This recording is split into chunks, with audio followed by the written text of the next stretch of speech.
the Japanese have rites and ceremonies so different from those of all other nations. The things they do are beyond imagining, and it may be truly said that Japan is a world the reverse of Europe.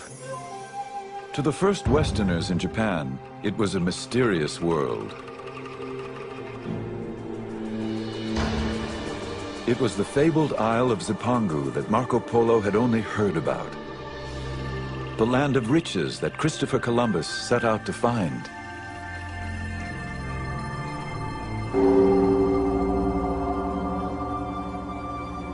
When the Portuguese arrived in Japan in 1543, they encountered a country embroiled in civil war.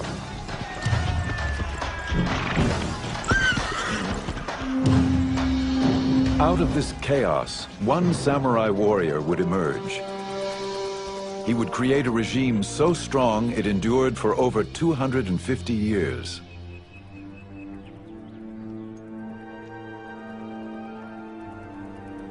Witnesses to this world, both Western observers and Japanese, wrote of these changing times. Theirs is a story of flowering culture, of poetic ritual, and of rigid power struggles. It is the saga of opening trade with Europe and then closing its doors to the West. These are the memoirs of Japan's secret empire.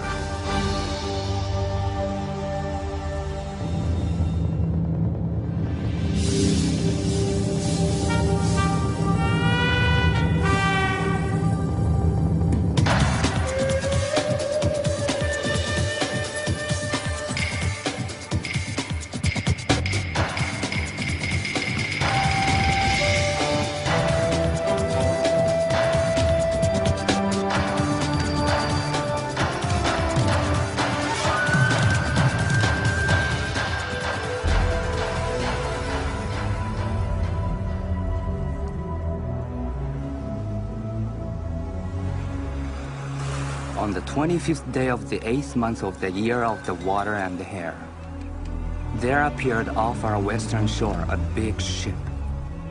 No one knew whence it had come. As a Buddhist monk later recounted, samurai guards were quickly dispatched to warn their master. There were strangers on board these ships, unlike anyone the Japanese had ever seen. The local warlord, called a daimyo, summoned these strangers, the first Europeans to ever set foot on Japanese shores. It was the year 1543.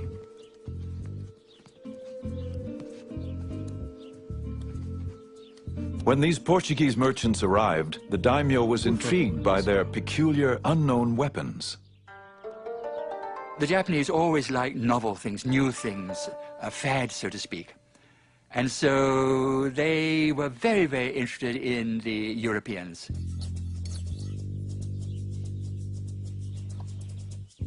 After he watched the Portuguese shoot down a duck, the daimyo purchased 2 guns and put his swordsmith to work making copies. Then he asked for shooting lessons.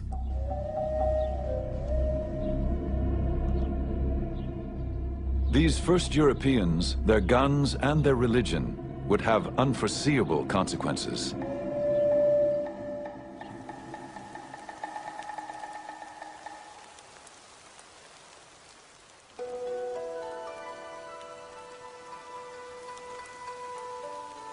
In this same year, a boy was born to a daimyo family. He would be known as Tokugawa Ieyasu. His destiny would be to change Japan forever. As an elite member of the samurai class, the boy inherited a world of tradition. A feudal realm of samurai warriors who ruled by birthright and sword.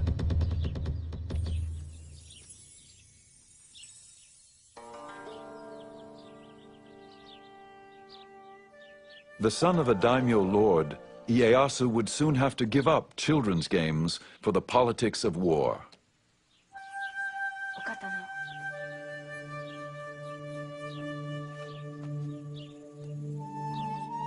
When Ieyasu was still a child, the ruling daimyo demanded that Ieyasu's father send the young boy to him as a hostage, insurance that all orders would be obeyed. When children were taken as hostages, it did not mean prisoners. This was all part of the political negotiation in which alliances had to be formed because no one trusted no one else. So there had to be a guarantee, and therefore the hostage was used.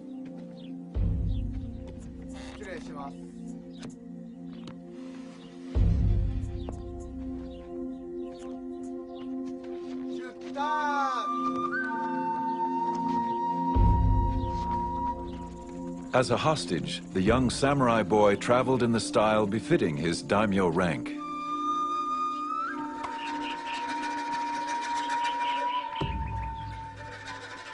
He could not know his destiny, nor could he know that he would never see his father again.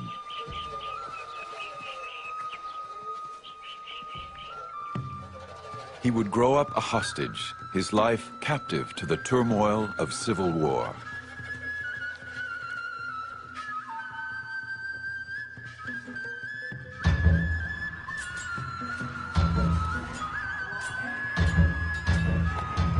The whole of Japan was involved in wars.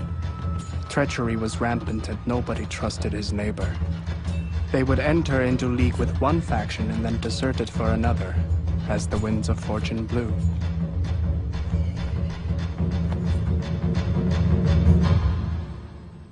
João Rodrigues, an eyewitness to these perilous times, was one of the first Portuguese to arrive in Japan. He came as a cabin boy of 15 and would soon become a Jesuit missionary.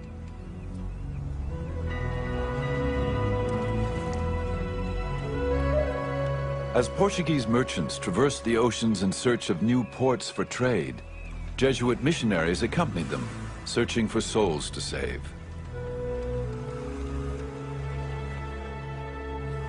The Jesuits were young and dedicated, braving the hardships of the dangerous 2-year voyage to reach Japan, a country which they considered ripe for conversion.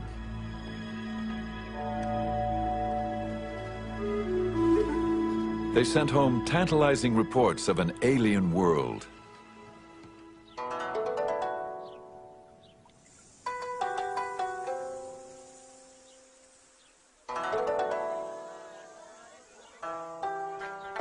Everything is so different and opposite that they are like us in practically nothing.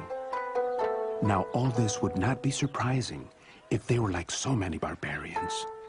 But what astonishes me is that they behave as very prudent and cultured people in all these matters.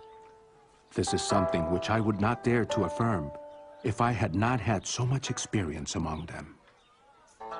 The missionaries thought that the Japanese were such a remarkable race. Their culture was so developed that it was worthwhile writing back to Europe about the culture which they found, the language the Japanese spoke, and a very complex political system without any influence from Christianity, without any influence from Europe. And so I think this is a thing which one should bear in mind, that this was the first time Europeans dealt with Asians on equal terms and not as conquerors and conquered people. Their way of writing is very different from ours because they write from the top of the page down to the bottom. I asked a Japanese why they did not write in our way, and he asked me why we did not write in their way. He explained that as a head of a man is at the top and his feet are at the bottom, so too a man should write from top to bottom.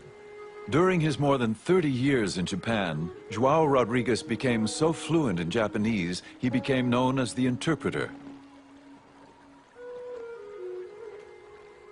His work allowed him to observe all levels of society, from the highest daimyo warlords to the lowest Japanese farmer.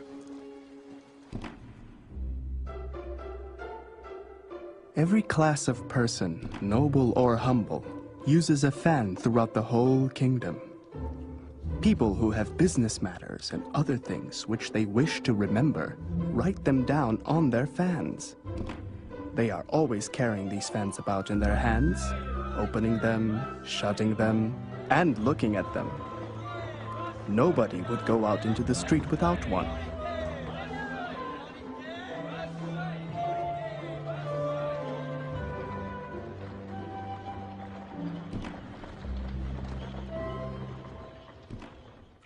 The Japanese, João Rodrigues observed, regarded the Europeans with equal fascination.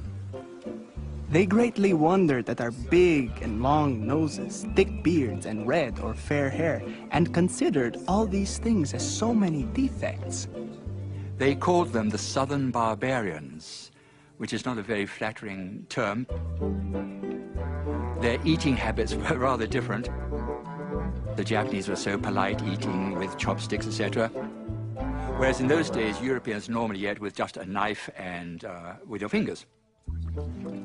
And then, of course, most of the Japanese take a bath every day, whereas Europeans, I'm afraid in those days, went for months and months and months without taking a bath. And to some extent, they deserved the epithet of barbarians. But however they were regarded, the missionaries were determined to stay in Japan. Our only desire was to preach and proclaim the law of the Creator. Even if there were only one Japanese Christian in the whole country, any missionary would spend all his life here just for the sake of that one person. These men were very, very zealous, and the conditions were rather good for the conversion of people to Christianity. When you have bloodshed, revolutions, fighting, battles, death in large numbers, obviously people's thoughts do tend to go to the next life. In little more than 50 years, these missionaries established over 200 Catholic churches, primarily in southern Japan, and converted up to 250,000 Japanese.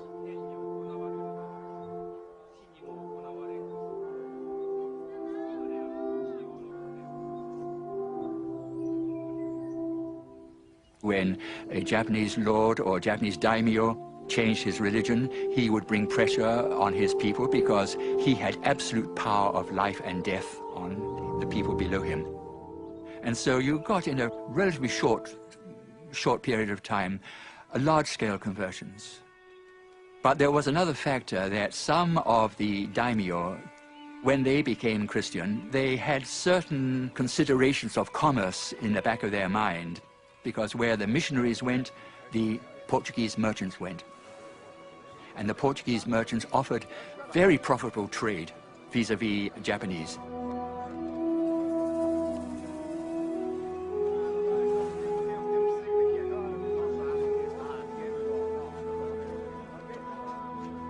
Commerce and religion intertwined. Some Japanese profited, while others watched with growing concern, convinced of Christianity's threat to their power. Merchants and missionaries, these early Europeans had set a course which would eventually run into unexpected consequences.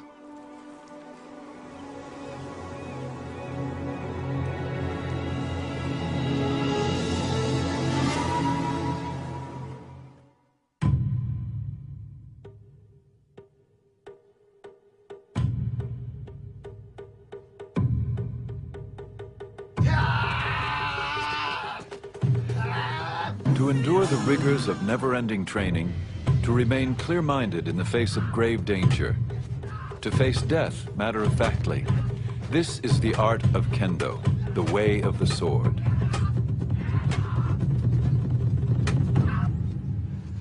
Master swordsmen taught young samurai the skills of sword fighting and the traditions of a samurai code of honor. This was the education the young Ieyasu would receive, even as a hostage.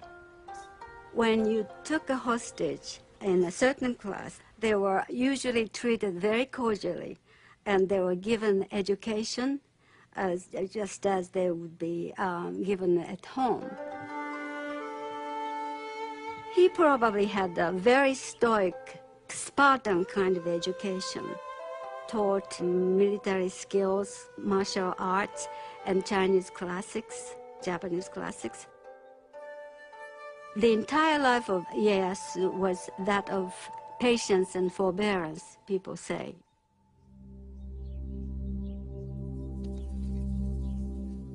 The young hostage, Tokugawa Ieyasu, would learn what it meant to be a samurai. Adopt a stance with the head erect, neither hanging down nor looking up, nor twisted. Do not roll your eyes nor allow them to blink, but slightly narrow them. Brace your abdomen so that you do not bend at the hips. A legendary swordsman, Miyamoto Musashi, would preserve the way of the samurai in a classic book, The Five Rings. It was a guide to strategy, its philosophy embraced in Japan even to this day. In all forms of strategy, it is necessary to maintain the combat stance in everyday life, and to make your everyday stance your combat stance.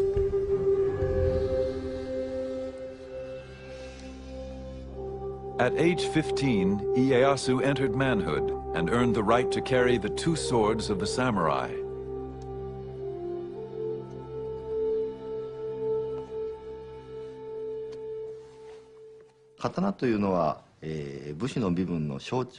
The sword was the symbol of the samurai class.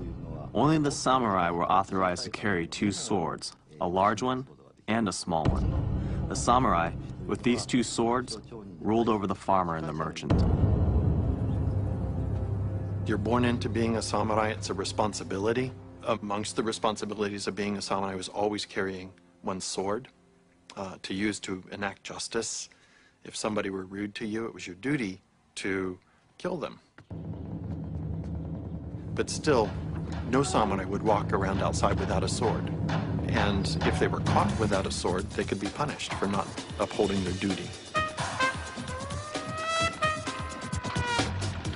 While the samurai class comprised less than 10% of the population, their presence loomed larger than life. Even the missionaries wrote as if the samurai were the whole of society. They carry a sword and dagger both inside and outside the house, and lay them at their pillows when they sleep. Never in my life have I met people who rely so much on their arms. They are very warlike, and are always involved in wars, and thus the ablest man becomes their greatest lord. It was not only the men who swore to uphold this ideal. Samurai women were also trained to protect their family. The most important thing about samurai's daughters or wives was never to forget the honor and the pride as samurai's daughter. In crisis, they had to be prepared to kill themselves rather than be shamed, disgraced by the enemies.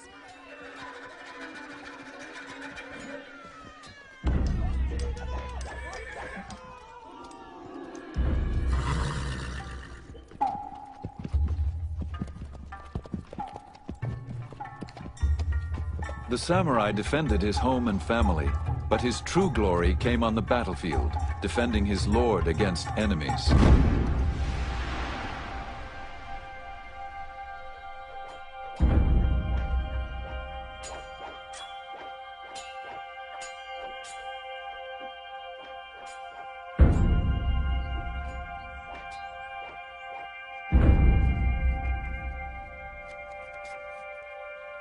The samurai dressed carefully for combat. The finely stitched fabric and leather appeared elegant, even fragile. Unseen were the tightly woven plates of steel. Much like his protective armor, a warrior's refined appearance concealed his impenetrable inner core. This ethic, preserved in writings of the samurai, would prepare the warrior to meet life and death with honor.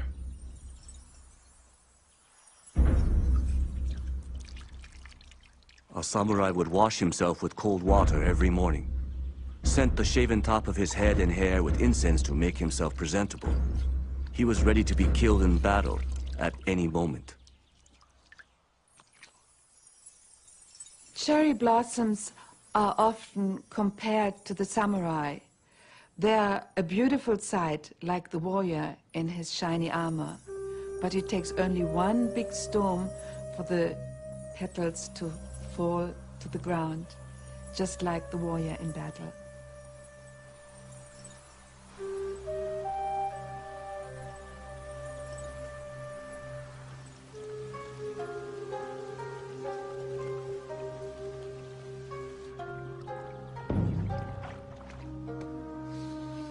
For samurai, as important as knowing how to kill was knowing how and when to die. In the battlefield especially, your last moment of life, you have to show your control. The controlling your body, controlling your destiny, fate, is the indication of your internal strength. So it's the last moment that you have to stage your death. Seppuku, or harikiri, is the ritual of suicide as practiced by samurai. A samurai warrior carried two swords on his hip, a long one and a short one. The short sword was for cutting open his abdomen. Why would a samurai cut open his abdomen? Well, Japanese, especially samurai, believed that the heart was in the belly. They believed that whether their heart was pure or impure would be revealed when they disemboweled themselves. From the death poem to the final thrust of the dagger, seppuku is a ceremonial ritual of suicide ensuring an honorable death.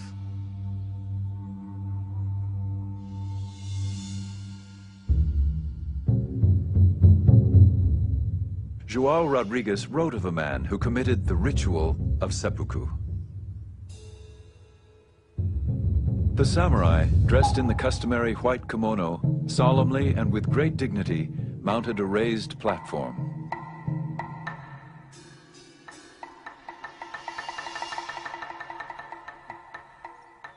Then, in a loud voice, he told them to watch him carefully as he cut himself open.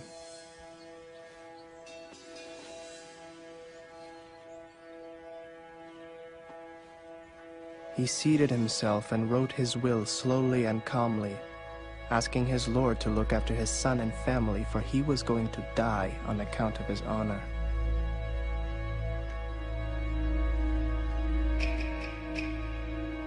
He bade farewell, and then in front of them all, he fearlessly cut his belly. And so he died. This sort of thing often happens.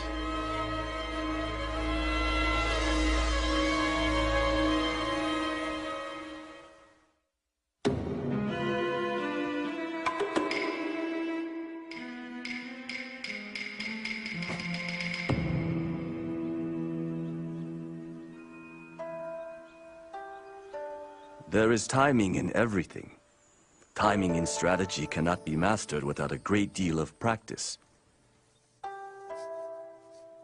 There is timing in the whole life of the warrior, in his thriving and declining, in his harmony and accord.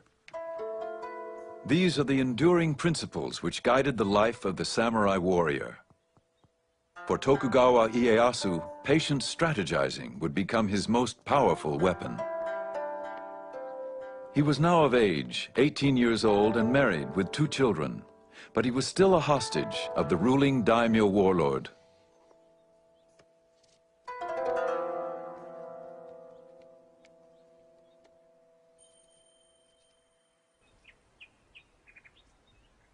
As time passed, Ieyasu strengthened his skills as a warrior, fighting alongside his daimyo master. When his master was killed in battle, Ieyasu was finally free to determine his own destiny. Ieyasu was put in a position to have to make a decision at some point, whether to go along with the hostage family, but at all times he never forgot his ambition to go back to his original castle and to regain all the territory that his father's family had, and to expand that, and to go back to his retainers who were faithfully waiting for him.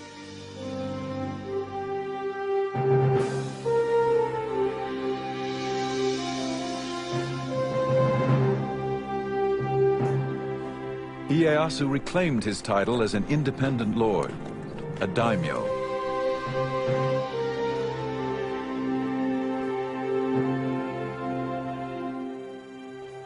He returned to his family estate. He could now fight on his own terms, for his own people. I fought against my enemies solely in order that I might take my revenge on my father's adversaries. Because I was convinced of the rightness of my intention to help the people and bring peace to the land. The years of captivity had honed his discipline. According to his samurai training, he now carefully plotted his strategy.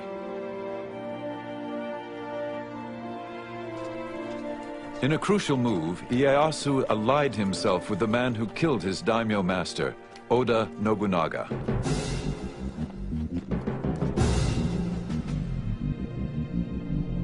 Nobunaga had become the most powerful warlord in Japan, feared and ruthless.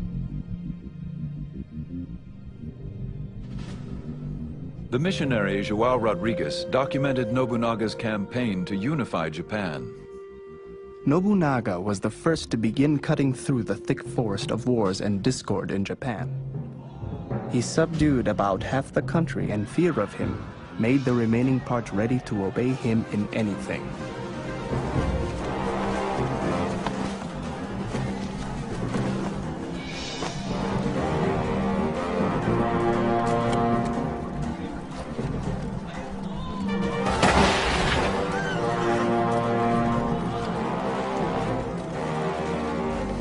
In the Battle of Nagashino, Nobunaga armed 3,000 of his foot soldiers, 3 ranks deep.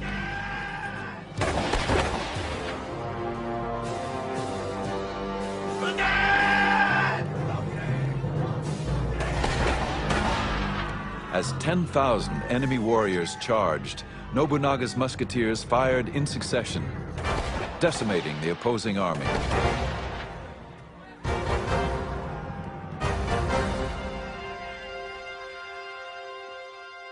Nobunaga's innovations in the use of firearms completely changes the face of samurai warfare. The old idea was where you would have 2 samurai meet on the field of battle. They would shout out their names and their lineages, where they were from. Sometimes one would ride out in front of all these troops and challenge someone to come and defeat him. So it was very manly. It was imbued with the ideal of valor.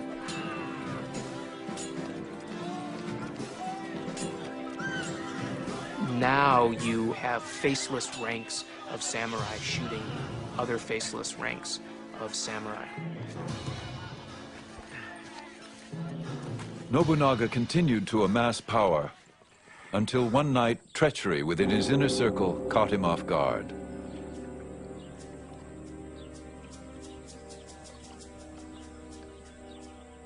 A missionary was nearby. Some Christians came just as I was vesting to say an early mass, and told me to wait because there was a commotion in front of the palace. We'd once began to hear musket shots and see flames. We learned that it had not been a brawl, but that one of his generals had turned traitor. Some say he cut his belly, while others believe that he set fire to the palace and perished in the flames. What we do know, however, is that of this man, who made everyone tremble not only at the sound of his voice, but at the mention of his name, there did not remain even a small hair which was not reduced to dust and ashes. As the flames burned, Nobunaga's loyal general, Toyotomi Hideyoshi, seized the moment. Hideyoshi immediately springs into action, murdering the murderer of his own lord, which then gives him the right, in essence, to claim leadership of Nobunaga's vast coalition of armies.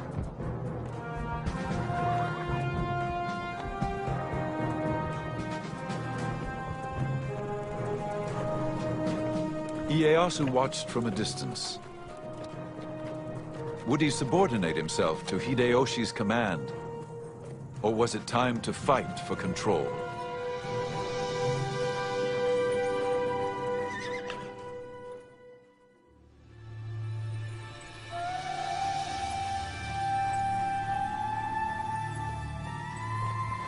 Nobunaga, Hideyoshi, and Tokugawa Ieyasu.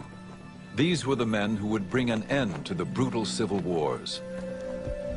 They would go down in history as the unifiers. There's a story in Japanese that explains the character of the three unifiers. And Nobunaga, Hideyoshi, and Ieyasu are watching a cuckoo bird waiting for it to sing, but the bird doesn't sing. And Nobunaga says, "Little bird, if you don't sing, I will kill you." And Hideyoshi says, "Little bird, if you don't sing, I'll make you sing." And Ieyasu says, "Little bird, if you don't sing, I'll wait for you to sing." And Ieyasu is a patient strategist who will wait for things to go his way, and then he'll act. After Nobunaga's death, Ieyasu and Hideyoshi faced off in a measured game of strategy, each in his own way trying to outsmart the other. 武人としてのリーダーとすれば、まず自ら先頭に立って。As a military leader, Ieyasu was a courageous man who never hesitated in battle. However, though he was brave, he was also cautious.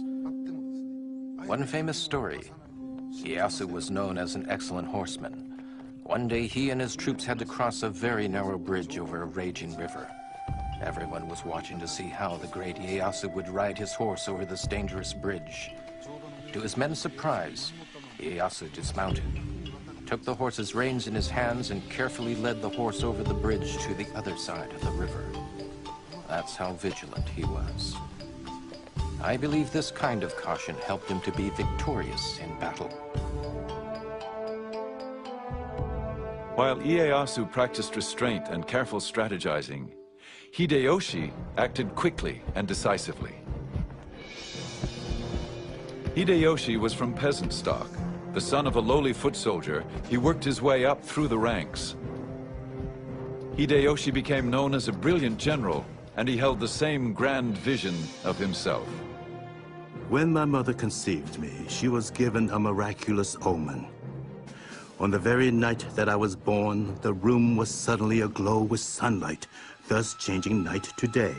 Finally, they divined, the child whose birth was attended by these miracles was destined to become a man of unusual attainments. This prediction is fulfilled in me. Shortly after Hideyoshi took control, Ieyasu challenged him. But Ieyasu soon realized there was more to be gained as Hideyoshi's ally than as his enemy.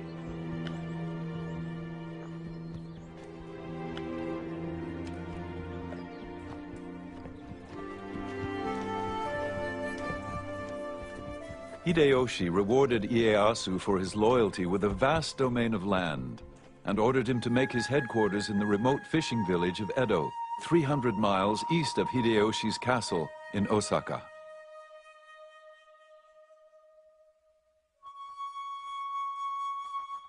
Some might have thought the gift an insult.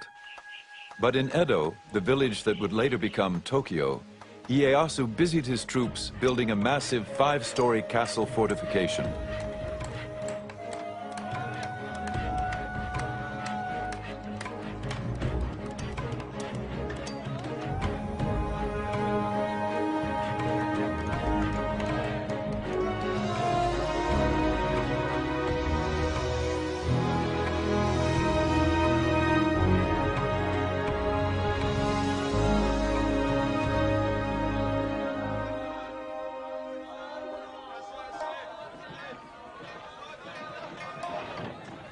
Within the walls of the city of Osaka, Hideyoshi was consumed with fortifying his own castle. Reputed to be the most impregnable fortress of its time, it was also one of the most ostentatious. Osaka Castle had a strategic location, close to the Emperor's palace in nearby Kyoto. For centuries, the emperor had remained a ruler in name only, ignored by those who truly held power. He whiled away his days with court gossip, calligraphy, and poetry. By Ieyasu's time, the court is still powerless, but It is only the court which can appoint the shogun. So in the ultimate symbolic sense, the court is still the arbiter of final resort. That's why all the warlords are aiming for Kyoto. You have to get the emperor to recognize that you're the most powerful of all of the combatants on the field of battle.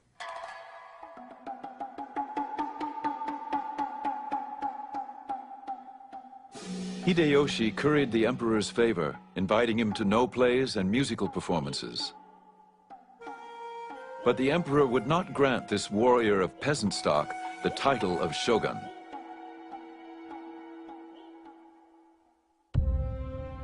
Ieyasu never relinquished his desire for power. He offered the emperor more than invitations. He arranged the marriage of one of his granddaughters to the emperor's son. All of the lords in Japan used family to cement political alliances. You would marry off daughters or marry off sons. What Ieyasu did in particular was have an abundance of sons that he could use.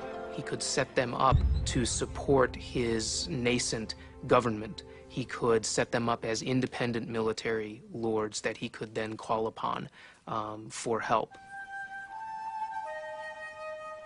In contrast, Ieyasu's rival Hideyoshi failed to produce a male heir. Finally, he adopted a nephew and groomed him as his successor. Then, at 60 years of age, Hideyoshi finally fathered a son of his own. He called him Hideyori, and he was the jewel of his life.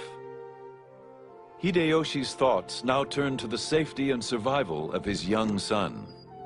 I cannot describe the endless tedium, as if I were guarding an empty house when Hideyori is not here with me. I say again, strictly order that all be vigilant against fire.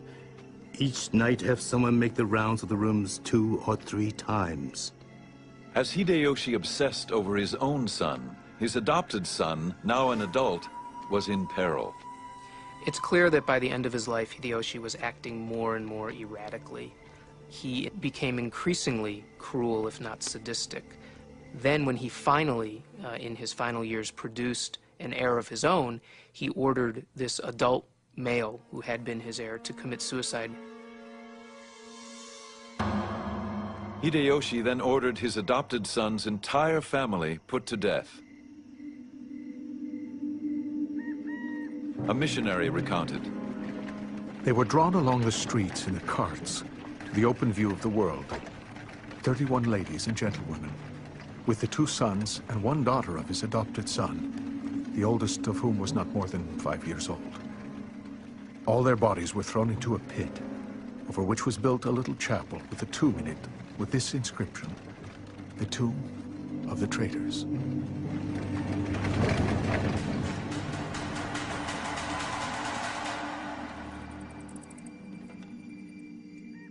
Soon after, Hideyoshi's health began to fail. He wrote his death poem. Ah, as the dew I fall, as the dew I vanish. Even Osaka Fortress is a dream within a dream. Hideyoshi then called Ieyasu and 4 of the most powerful daimyo to his deathbed. He appointed them legal protectors of his 5-year-old son Hideyori, his heir and the future ruler of Japan.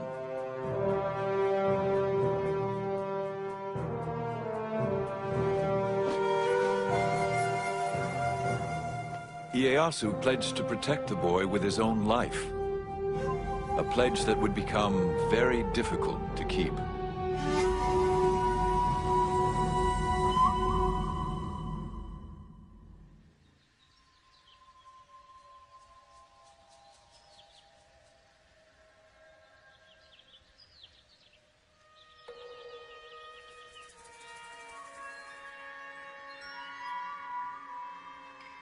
It is said that war is a curse. It is resorted to only when it is inevitable. However, in time of peace, do not forget the possibility of disturbances. Ieyasu was on guard. Those daimyo who feared his growing power began to plot against him.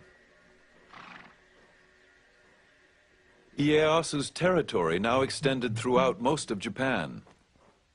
He was determined to maintain his holdings and expand his base of power. One of Ieyasu's nicknames is the Old Badger, and it reflects his craftiness as well as his famed ability to wait. And he waits until after Hideyoshi is dead, until he has a clear preponderance of power, and then makes his move to become the dominant military leader in Japan.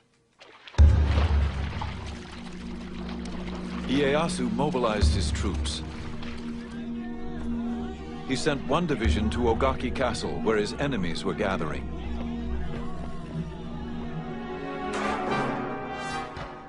When the battle began, women and children rushed to safety.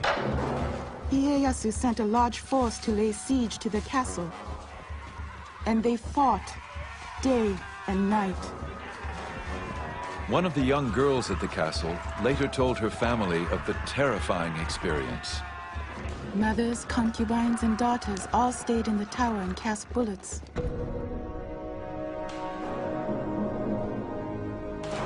There was panic. A bullet struck my younger brother, killing him on the spot. It was a cruel sight. Indeed, it was. We felt as if we should die. There was nothing but fear and horror left. As the battle wore on, heads of slain warriors were brought to the castle to be prepared for the ritual presentation to the victor. It was believed that even in death, the samurai should be viewed as a worthy opponent. Those people who were in the castle would wash the heads, and they would put some cosmetics on the face of the dead corpses, because they were proof of having killed someone important. That was part of a very small part of what they did, which is inconceivable to, us modern people, modern women. All the decapitated heads were brought into the tower. We weren't a bit afraid of the heads and used to sleep in the midst of the nasty smell of bloody heads.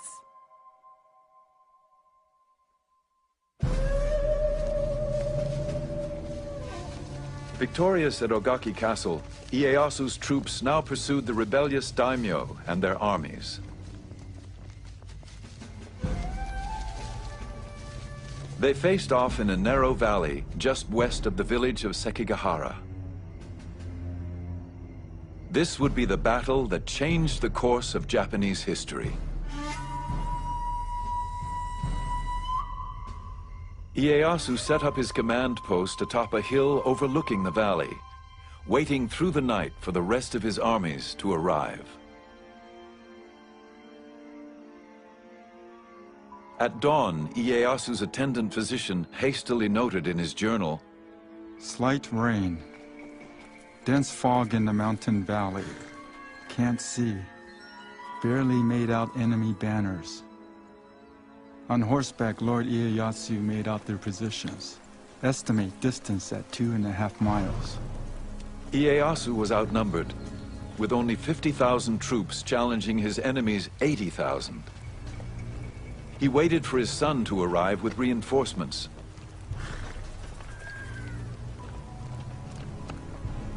But at 8 in the morning, the fog suddenly lifted, and the two opposing armies found themselves within striking distance. Ieyasu could wait no more. Rallying his troops, it was said he sent them forward with his famous battle cry. There are only two ways to come back from the battlefield.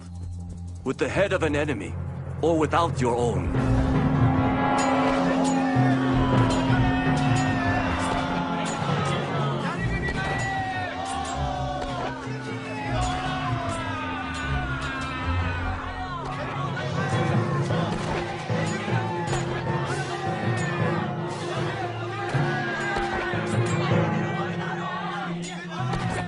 Ieyasu watched as his troops faced what seemed insurmountable odds.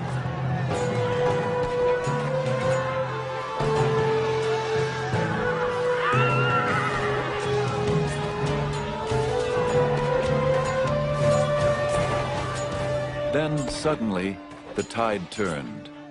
Several enemy daimyo and their armies, convinced of Ieyasu's ultimate victory, defected and joined Ieyasu's forces. By 2 p.m., Ieyasu's troops had defeated the rebellious army.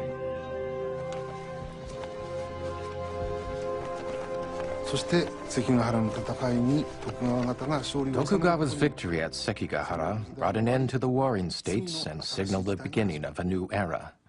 That's the significance of the Battle of Sekigahara. In recognition of Ieyasu's power, the emperor awarded him the title of Shogun, the barbarian subduing generalissimo. Tokugawa Ieyasu now had the authority to rule Japan in all military matters.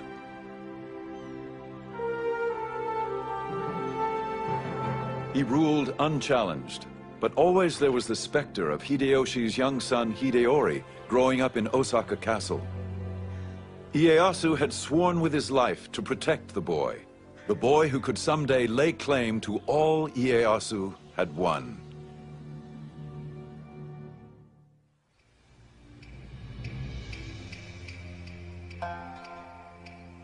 As the young boy Hideori approached manhood, a daimyo warned, "Although he is Hideyoshi's heir, Ieyasu would never let him rule Japan. Sooner or later, some ambitious character will foment rebellion in his name. And even if Hideyori knows nothing about it, he will be blamed and forced to commit suicide to the grief of Hideyoshi's ghost." Now, the Tokugawas had no divine right to rule Japan.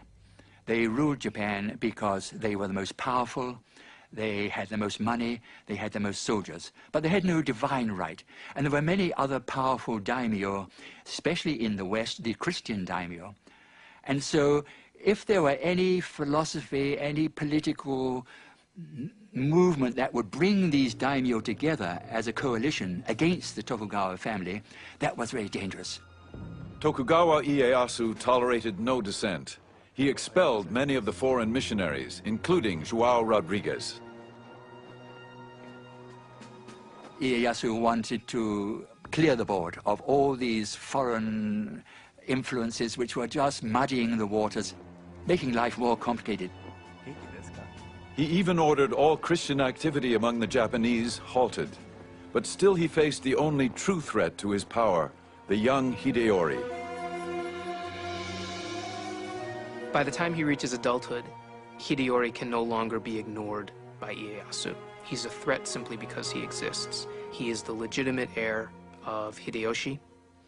Ieyasu is supposed to be supporting him until he becomes an adult, and he poses an intrinsic threat to the legitimacy of the Tokugawa shogunate.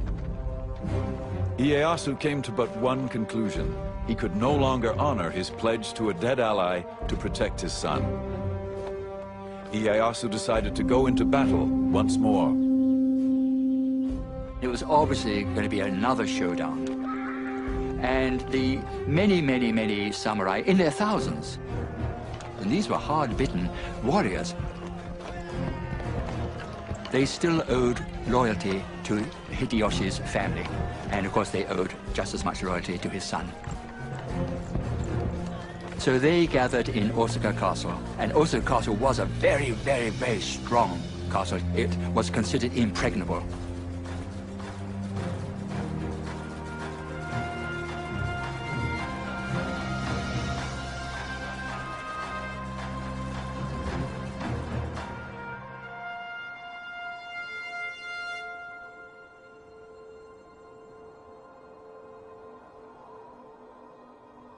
In the winter of 1614, Ieyasu accused Hideori of subversion and ordered his troops to advance against Osaka Castle.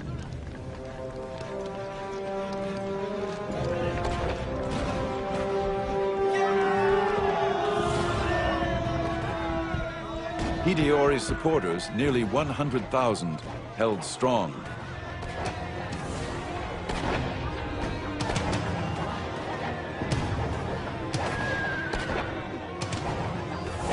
Ieyasu retaliated with a devious plan. He sent a woman samurai to negotiate a truce with Hideori's mother.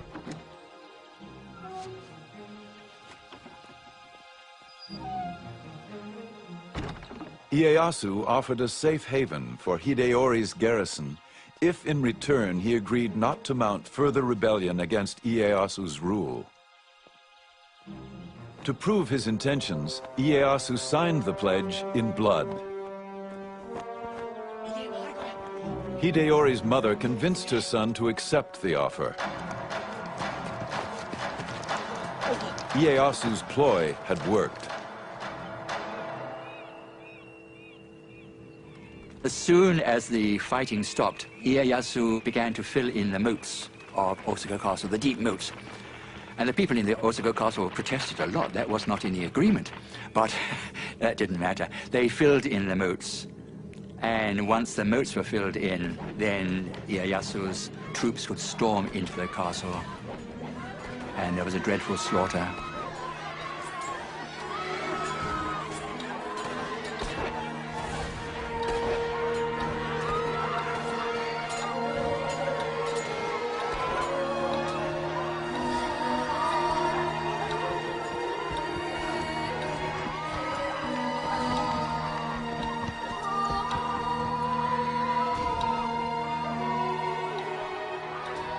Thousands of defeated soldiers, women, and children fled the castle compound.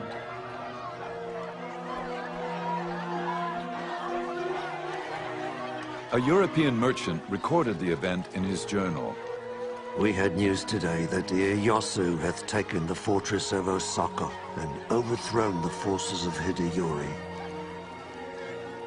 They say the taking of this fortress hath cost about 100,000 lives, and that no dead man of account is found with his head on, but all cut off. Ieyasu's army set the castle on fire.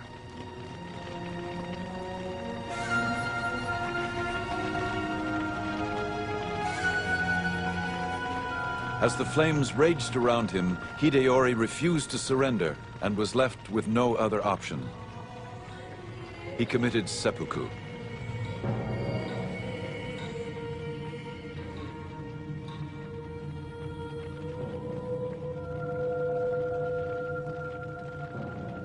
There's one big problem with killing Hideyori, however, and that's that Ieyasu was supposed to be his supporter. I mean, it's a very realistic, cold-blooded strategy, but he wanted to establish a dynasty that would last through the ages. There is reason to believe that Ieyasu genuinely regretted having to kill the son of his former lord. Ieyasu is said to have paid penance by writing the name of the Buddha 10,000 times on scrolls of parchment.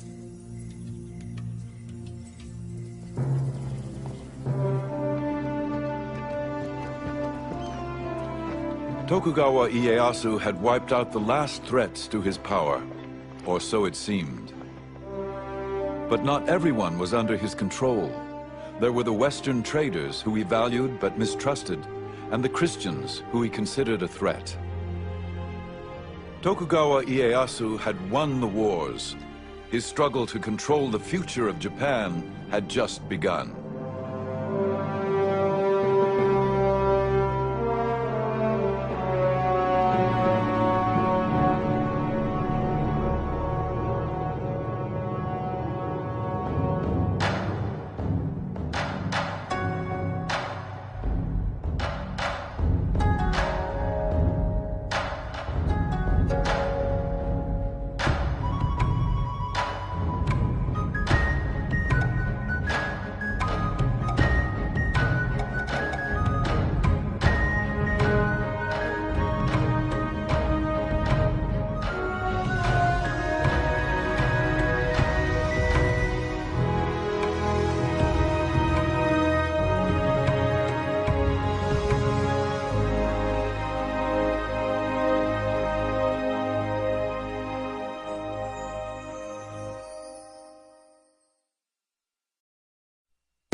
In the early 17th century, the ruler of Japan, the shogun, was told this story.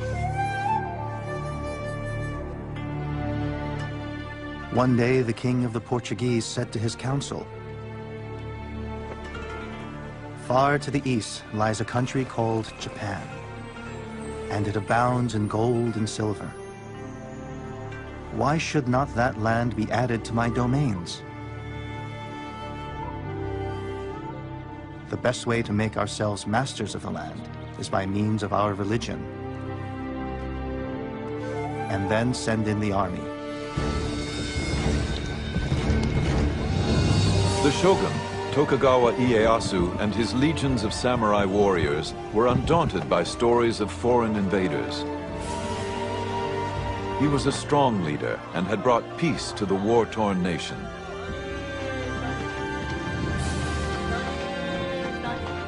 Yet foreign dangers and internal unrest remained a threat. As Japan deferred to the will of the shogun, eyewitnesses wrote of these remarkable times. These are their memoirs of Japan's secret empire.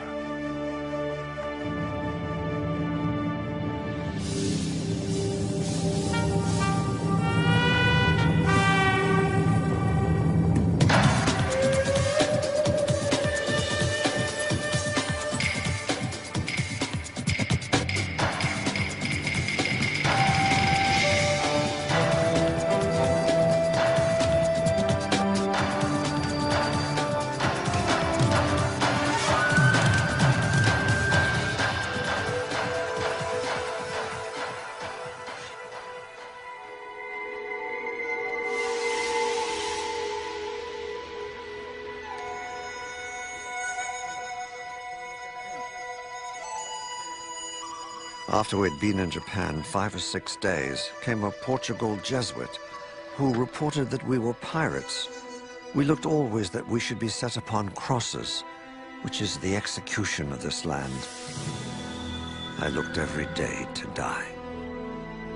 Rescued from the sea and imprisoned, William Adams, the first Englishman in Japan, had good reason for concern. It was the year 1600, and Portuguese Catholics had long held a monopoly on trade in Japan. At the time William Adams arrived, there had been religious wars in Europe, and the Catholic missionaries were not at all happy when they heard that an Englishman and an English Protestant had been washed up in Japan. The most powerful warlord in Japan, Tokugawa Ieyasu, commanded Adams to his castle. Rather than ordering his execution, he wanted to know more about this stranger.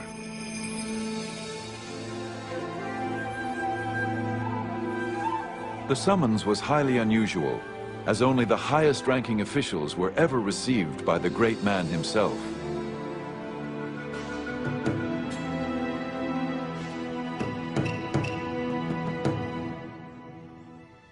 The ruler demanded of me of what land I was, and what moved us to come to his land, being so far off. I showed him the name of our country, and that our land desired friendship. It appeared that Ieyasu was interested in more than friendship. He asked whether our country has wars. I answered him, yea, with the Spaniards and Portugals. He asked me diverse questions of my religion and what way we came to the country. From one thing to another, I abode with him till midnight. As the meeting came to an end, Adams dared to make a parting request on behalf of his Dutch employers. I desired that we might have trade with your country, the same as the Portugals and Spaniards. To Ieyasu, this was welcome news. Ieyasu valued trade with the Portuguese and Spanish merchants, but was wary of their Catholic missionaries who preached obedience to a God more powerful than he.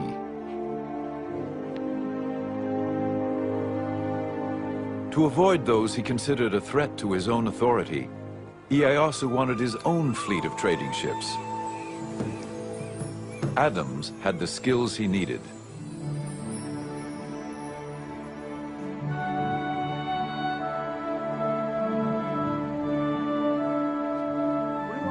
The English pilot had apprenticed as a shipwright.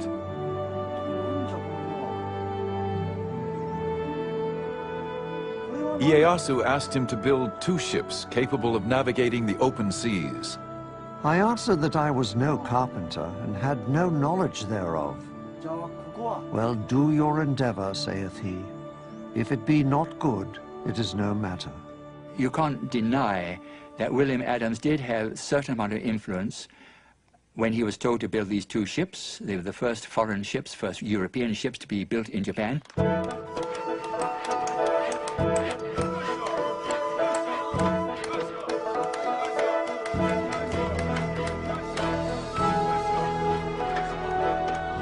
They were built with Japanese workers, of course, under his supervision.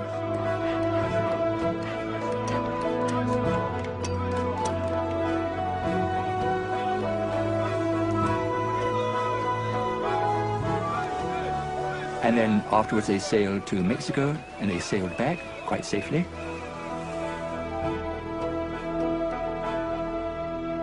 Ieyasu now had the leverage he desired. When the Catholic missionaries continued to gain converts and create problems, he expelled them. Life was complicated enough without these pesky foreigners interfering. And so that probably was the reason why he did not want Christians in Japan. Ieyasu replaced his Catholic interpreter with William Adams, who had been quick to learn Japanese. He was a Protestant, of course. Ieyasu knew that he had no interest in helping the missionaries, and so he was rather a valuable man to have around. Ieyasu still wanted to trade with the West, but on his own terms. Adams convinced Ieyasu that the Protestants did not want to convert his people. Ieyasu soon made him his commercial agent, and Adams negotiated especially favorable terms for the growing Dutch East India Company. The Hollanders be now settled, and I have got them trading privileges as the Spaniards and Portugals could never get in their 50 years in Japan.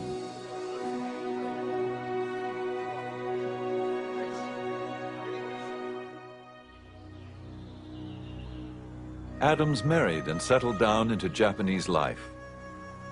He adopted Japanese dress and was awarded the right to wear the 2 swords of the samurai. And he was given an estate with about 70 or 80 servants, which is pretty good, far better than his standard of living in England would have been, of course. And I think towards the end he lost his desire to go back to England, because he knew he would just be a working class man in England, where back in Japan he has 80 servants to wait and hand and foot on him.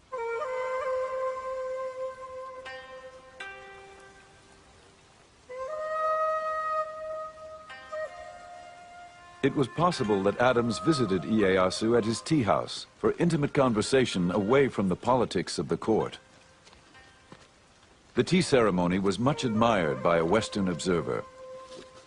The guests open the gate, walk along the path through the wood up to the tea house, quietly contemplating everything they see. They remove their fans and daggers and deposit them in a kind of cupboard placed there outside for that purpose. If Adams and Ieyasu had private political discussions, the tea house was also a retreat where they could replenish their souls. This gathering for tea and conversation is not intended for lengthy talk, but rather to contemplate within their souls, with all peace and modesty, the things that they see there, and thus, through their own efforts, to understand the mysteries locked therein.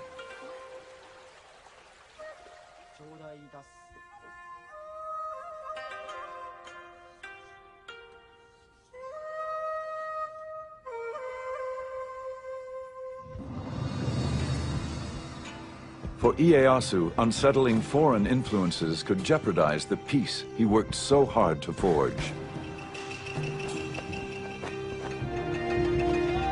But the biggest challenge would be to maintain control of the 260 fiercely independent warlords and their formidable samurai armies.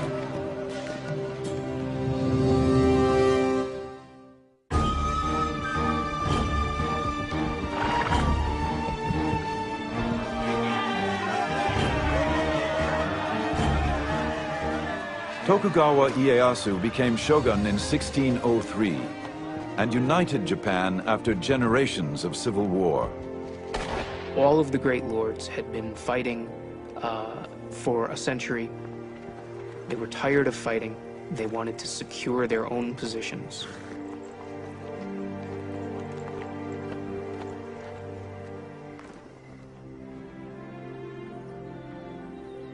But as a court chronicler documented, the task ahead would not be easy.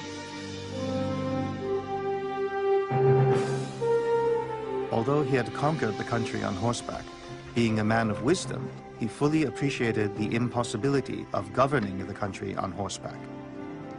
He was interested only in discovering the key to government, how to govern oneself, the people, and the country. What made Ieyasu superior as a leader was that he surrounded himself with capable people who believed in him.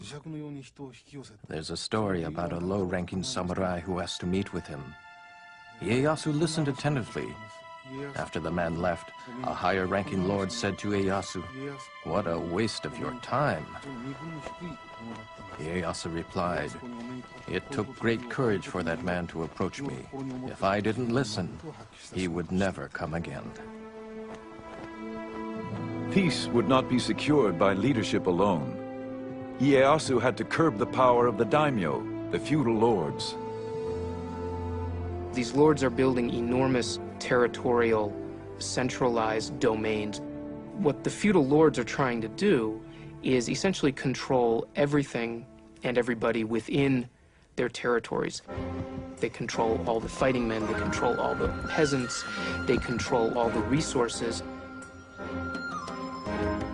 Ieyasu allowed the daimyo to rule their own domains, but he prohibited them from doing anything that might enhance their power or status relative to each other. In Tokugawa, Japan, a daimyo was restricted to only one castle, and to enlarge it, he had to receive permission. A new ship? Ask the shogun. Arrange a new alliance through marriage, only if the shogun approved. Ieyasu would maintain the peace through this ordered control, and it extended through all levels of society. The Japan that Ieyasu fashioned was built on the ancient teachings of Confucianism. Obey the traditions of hierarchy and respect authority. A Japan in keeping with the samurai traditions. It was a rigid society with lots of rules and regulations.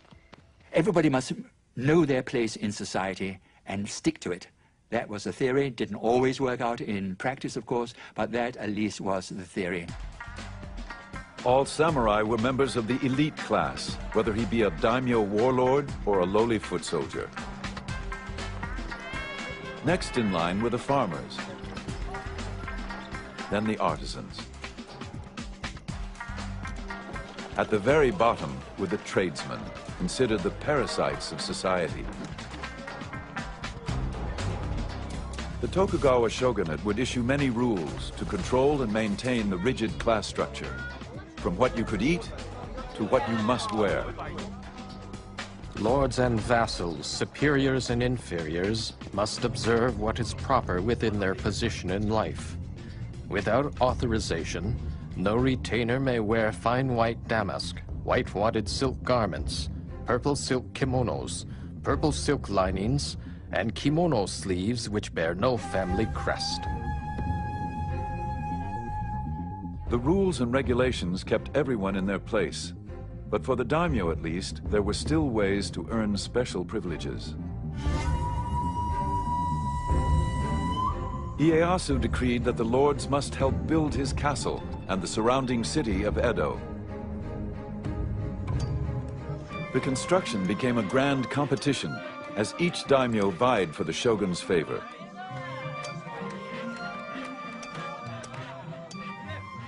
Soon they transformed the small castle and backwater village of Edo into a magnificent domain.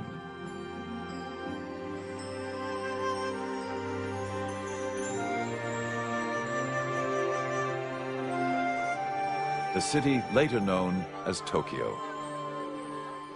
The streets are far broader, longer and straighter than the streets of Spain.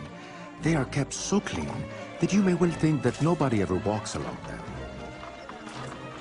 The emerging splendors of Edo were recorded by Rodrigo de Vivero y Velasco, the governor of the Philippines, who had been shipwrecked off the coast of Japan. He spent several months in the capital as a guest of the shogun. What makes this man interesting is that he wrote a report about Japan after he left Japan. And he was a very discerning man. He saw various aspects of Japanese life which other people had not seen. The people live in particular streets according to their trade and station. One street, for example, is reserved for carpenters. In other streets, there are cobblers, blacksmiths, tailors, and traders. The nobles and people of quality live in the streets and districts quite different from the rest of the town, and no commoner or person of the lower classes mixes with them. Those daimyo who had gained most favor lived closest to the castle and were granted more audiences with the great ruler himself. While Vivero y Velasco was in the castle being received in audience by Ieyasu, he saw a powerful daimyo come into the castle to pay homage to Ieyasu.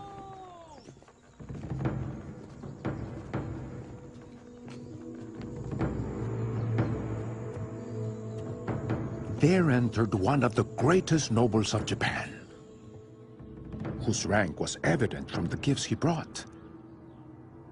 Bars of silver and gold, silk robes. All this was first placed on some tables, but I do not believe the ruler even looked at it. 100 paces from the throne, the daimyo prostrated himself, bowing his head so low that it looked as if he wanted to kiss the ground. Nobody said a word to him, nor did he raise his eyes towards the ruler. And then finally somebody clapped, end of audience. Not a word had been said, end of audience, and he goes out backwards on his knees. And Rodrigo Velasco was very much impressed by what he had seen, because he realized the power Ieyasu had. Here was a powerful daimyo who had power of life and death in his own region. But when he comes to pay tribute to the shogun, what a lowly position he adopts. The great ruler had realized his vision. All of Japan was under his control. At 72, he was still remarkably vigorous.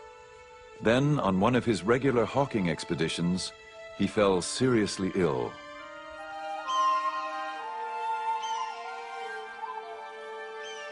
As he lay dying, he planned the details of his funeral. It would be a simple ceremony, his ashes taken to the top of a mountain overlooking the land where he so often went with his hawks. Here, he felt, his spirit could soar over his beloved land, holding the realm together. Ieyasu had carefully forged his well-ordered society. He would not leave the future of Japan to whim. He called his family to his side. He told his children and grandchildren who were gathered around, "Because you are my descendants, you will become shogun. As shogun, it is important that you rule the country for the benefit of the people, or you will be punished by heaven. As shogun, you must govern for the good of the country. This world does not belong to the Tokugawas, and cannot be ruled just to satisfy your whims.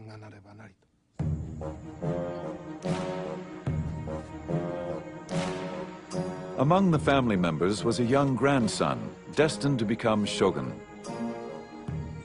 The child, Iemitsu, would grow up determined to carry on in the footsteps of his famous grandfather.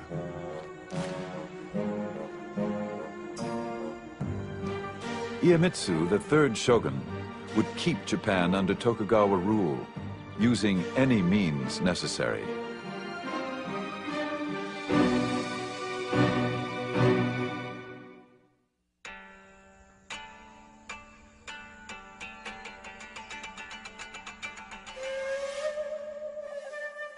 The third Tokugawa shogun, Iemitsu, worshipped his late grandfather.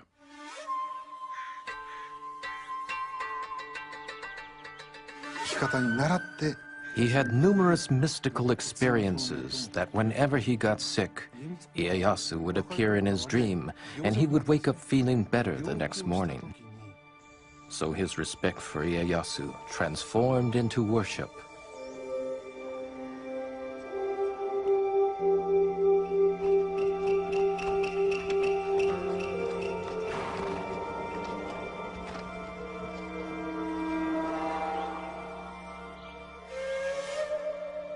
Iemitsu always carried a charm containing a piece of paper saying, "To live according to the way his grandfather would have lived."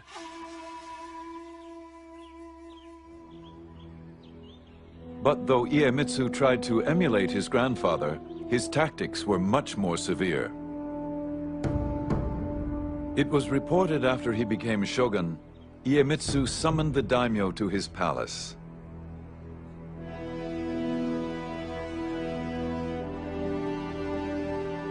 The lords waited all day in the cold without food or shelter. They began to fear for their lives.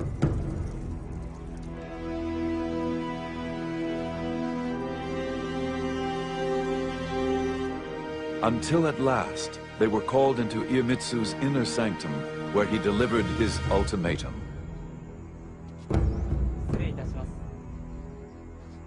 I have been in the position of a superior and a master from my birth.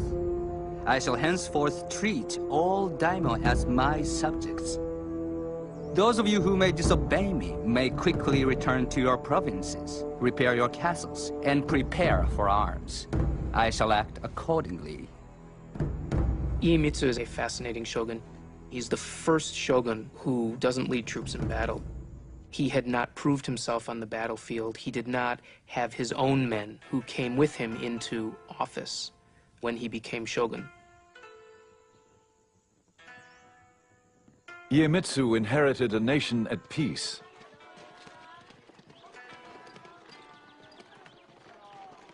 Yet he would rule with an iron hand.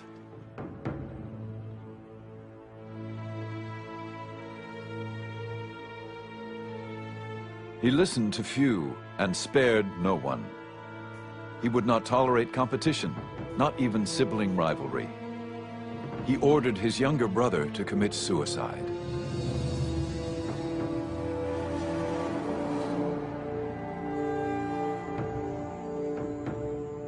The Tokugawa shogunate under his rule acts much more capriciously towards lords that disobey their orders or flout any of the rules and regulations which bound them. A European merchant who once tutored Iemitsu observed the shogun's court.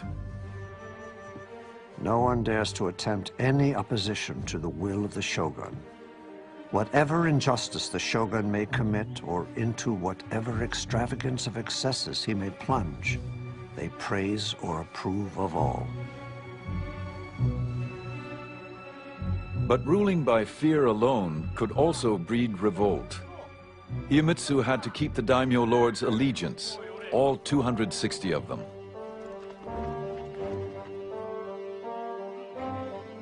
In peacetime, there was no common enemy, no spoils of war to reward the daimyo for their loyalty. Iemitsu had to find some other way to control the daimyo lords. They were commanded to appear at Iemitsu's court in Edo.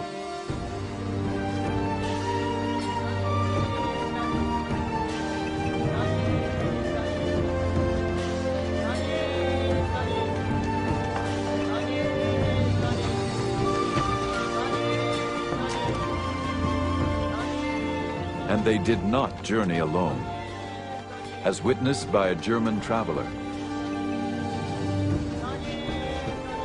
The bodyguards and bearers put on a swaggering gait when they pass.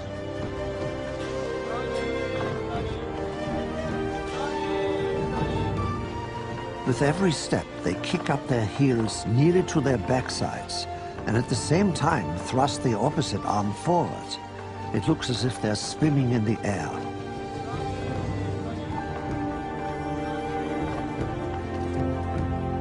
These elaborate processions often numbered in the thousands. They were part of a system known as alternate attendance.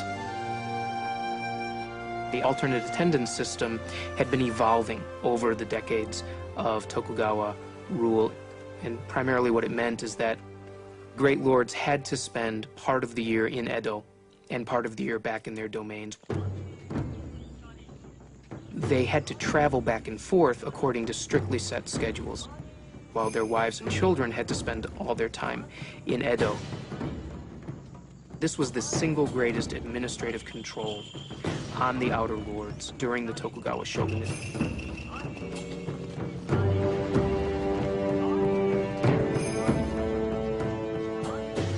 Alternate attendance had another advantage for the shogun. It kept the daimyo lords financially powerless. It was reported that a daimyo could spend more than 3/4 of his income maintaining the processions and supporting his army of samurai once they reached Edo. What this also does, by the way, is cause Edo to explode in size. And in fact, there grows up in Edo a class of samurai who only know Edo, even though their domain may be in the farthest reach of Japan. They're born in Edo, they work in Edo, and they only know Edo. For the samurai warrior, life in peacetime Edo was the catalyst that changed the very nature of their existence.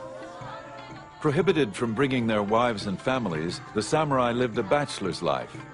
They were paid a small stipend to perform their official duties, such as they were.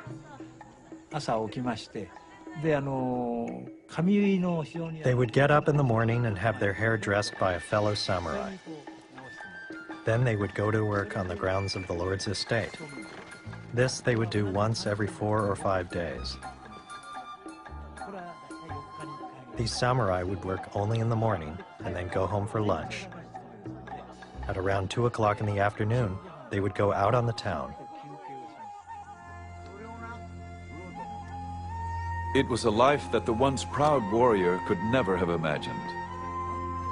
Edo was becoming a city of samurai whose job description was rapidly changing from soldier to bureaucrat. The life of a samurai, they aren't allowed to work. They're given enough money to live on. And mostly what they do is they spend every day at the house of a friend drinking and talking and studying and doing tea and reading books of old war tales and imagining what it would have been like to live in the 1500s. Life in 17th century Japan did not include the hazards of war. Yet peace brought its own perils. Rules and regulations were strict, and the penalties could be severe for any who dared disobey.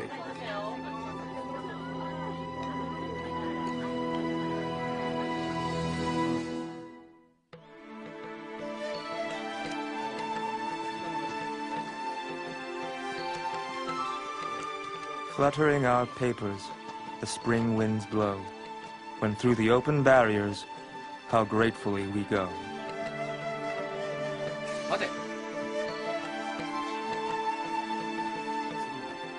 Five government highways led to the shogun's capital of Edo, all with inspection barriers to enforce Iemitsu's laws.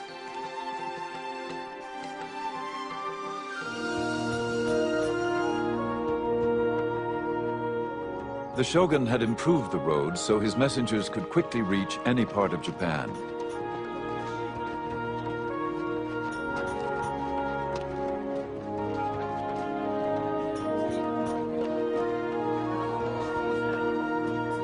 These roads also made it easier for the daimyo and their samurai warriors to travel to Edo.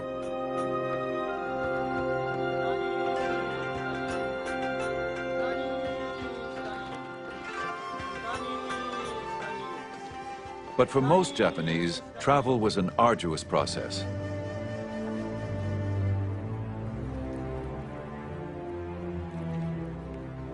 A multitude of rules and regulations monitored who came in and who went out of the city of Edo.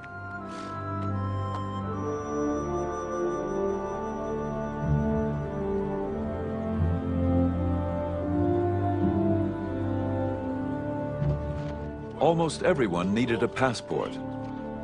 The few exceptions included itinerant performers who proved their identity by showing off their talent, or sumo wrestlers whose girth was ample proof of their profession.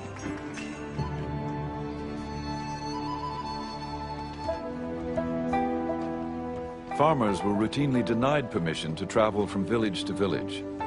The government preferred to keep them working in the fields.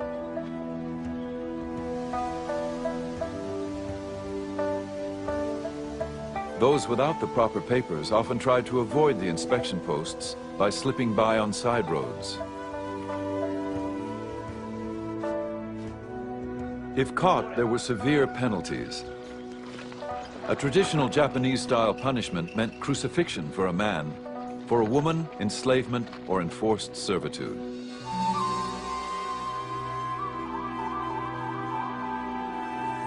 With so many laws and restrictions, one never knew when the shogun's edicts might actually be enforced.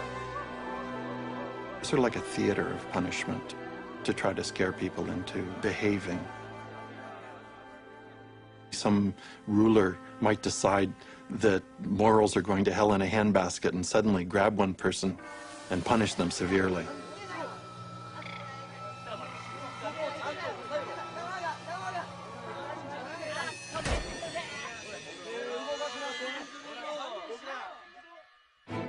Despite the uncertainty, against all odds, travel grew in popularity. Now that the roads were safer, more and more Japanese began to journey from village to village.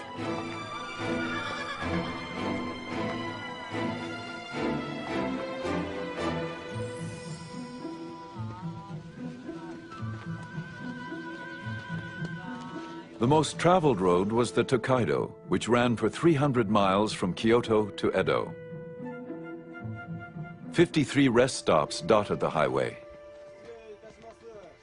And so these post towns along the 5 great roads of Japan grew up to be very substantial towns themselves. They had inns, they had brothels, they had restaurants, they had places that sold medicine. There essentially grew up a post-town culture. People in the Tokugawa period, they were driven by a curiosity. People were beginning to think about Japan as a nation.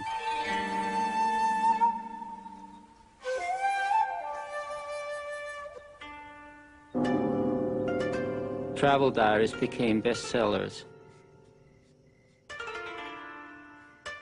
Inoue Tsujo was a young samurai woman writer who kept a diary as she traveled the Tokaido Road.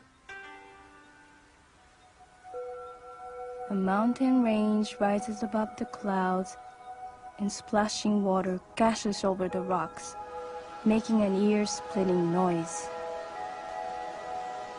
On the way up, we feel that we are being knocked down backwards, and on the way down, we feel that we are slipping all the way. Thus, we are often fearful.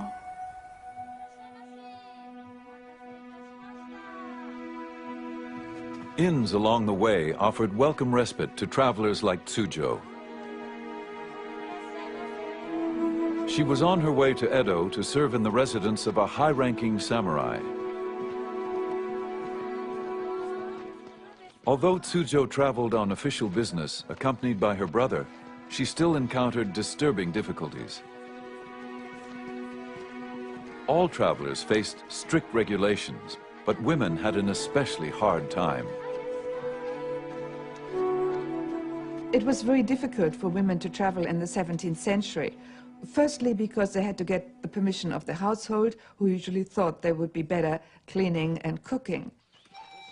And women's travel permits were much more elaborate. Many checkpoints wouldn't permit women to pass because women had to have a thorough inspection, they were body searched, and many checkpoints didn't have female officers to conduct that body search.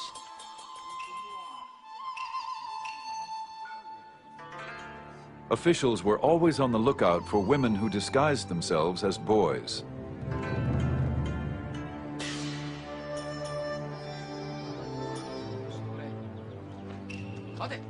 When Tsujo arrived at the barrier station, she was ordered to appear before an older woman guard.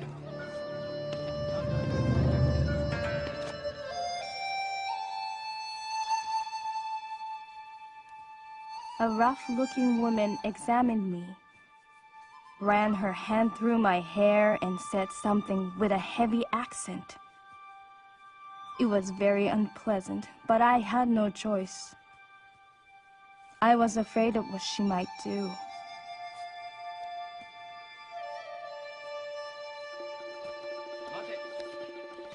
At another post, she experienced difficulties due to the wording of her permit. When I presented my official document at the barrier, they refused my passage. Because in the permit, I was only identified as a woman, rather than a young woman with long open sleeves.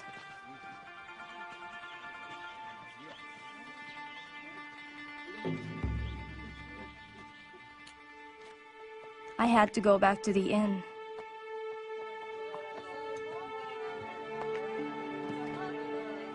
I was heartbroken. Tsujo worried if she would be allowed to continue her journey.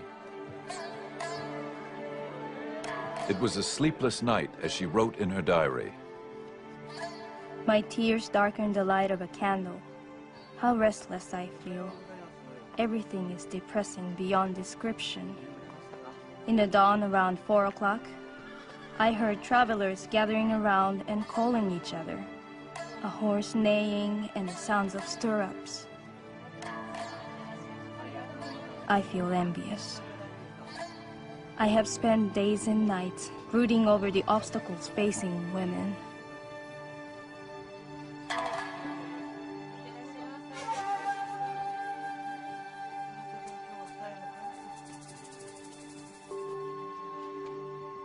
Tsujo's plight was not uncommon.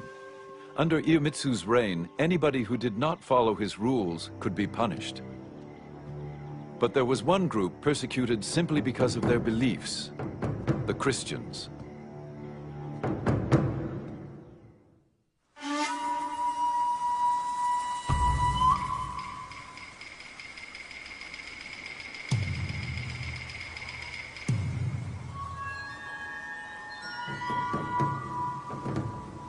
The shogun Iemitsu offered rewards for the arrest of any Japanese who preached or practiced the Christian faith.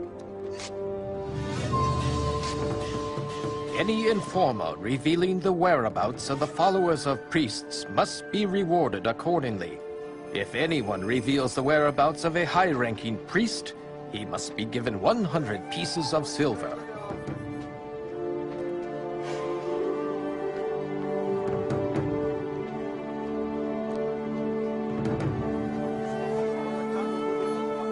One has to bear in mind in this period of Japanese history that there was repression and that the Tokugawa authorities, the shogun, wanted to keep Japanese society as it was.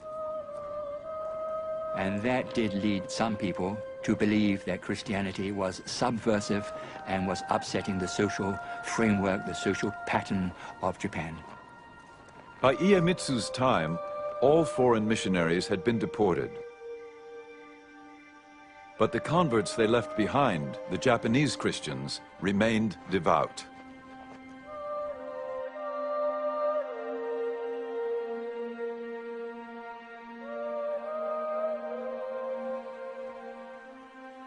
For many of the Japanese Christians, the faith ran very, very deep indeed, especially in those areas where Christianity had really set down roots for 3 or 4 generations. The shogun is a great enemy to the name of Christians.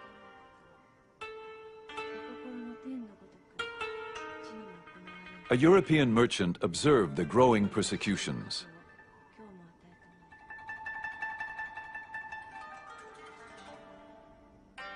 I saw 55 martyred because they would not forsake their Christian faith. And amongst them there were little children of 5 or 6 years old, burned in their mother's arms, crying out, "Jesus, receive their souls."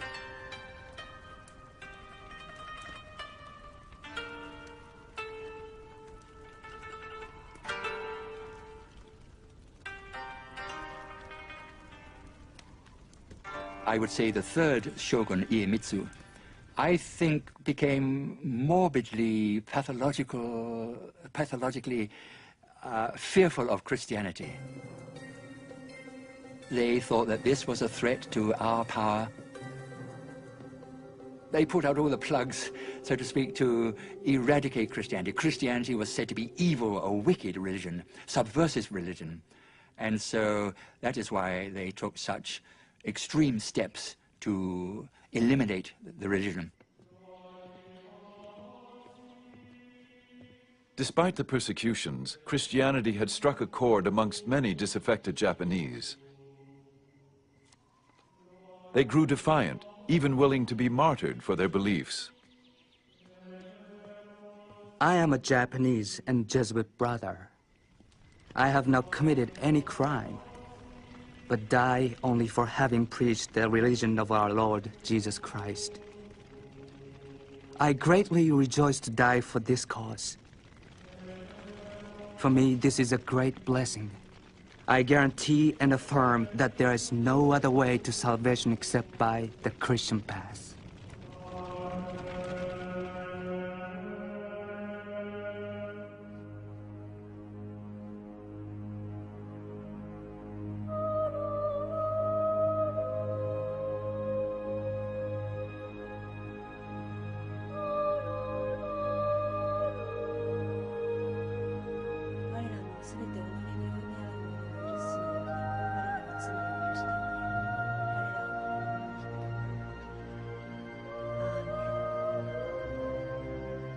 Iemitsu was increasingly disturbed by the Christian situation, especially in the south, where a large number lived.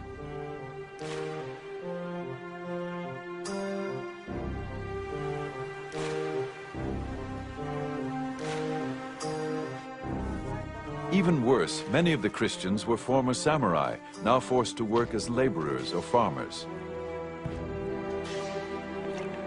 But they were samurai in their hearts and well-versed in the use of weapons. For Iemitsu, this was unacceptable.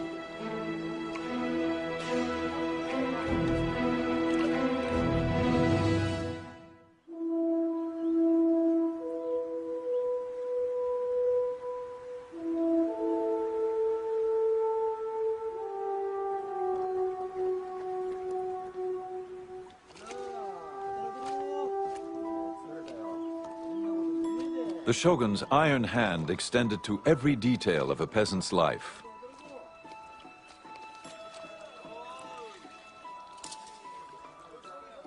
Farmers must work in the fields from dawn to dusk. Wives and daughters must make meals 3 times a day, put on red headbands, and take the meals to the fields. Once men are home after dusk, sisters-in-law and female cousins must put the chapped feet of the man on the stomach of his wife and massage them.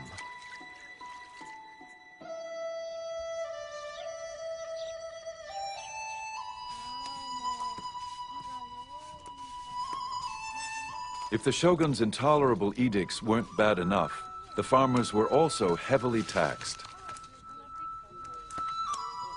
There were taxes on windows and shelves, a head tax on each newborn child, and a whole tax to bury the dead.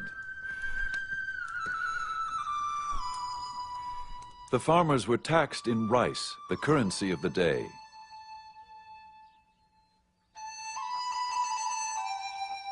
Ironically, farmers were not allowed to eat the rice they grew.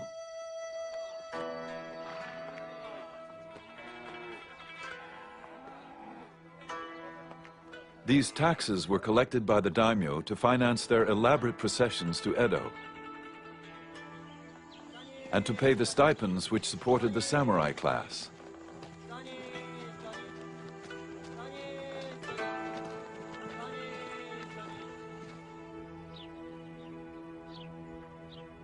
The farmers were in dire straits, as a Japanese writer lamented. Year by year, the farmers grew more exhausted. How could they sustain life itself under those circumstances?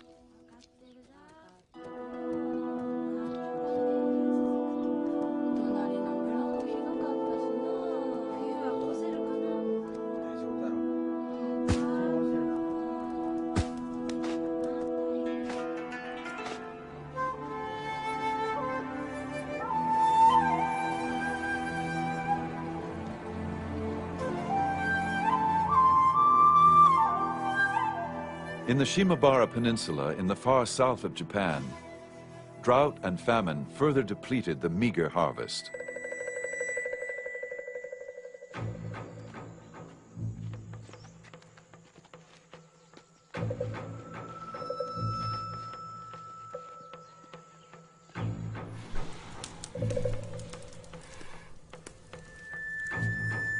Those who could not pay the taxes were punished severely.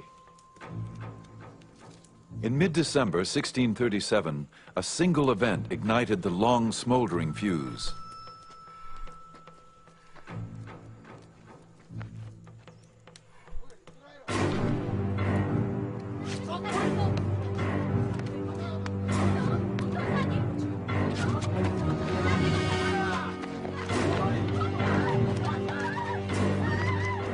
The young daughter of a farmer who owed taxes was seized and tortured.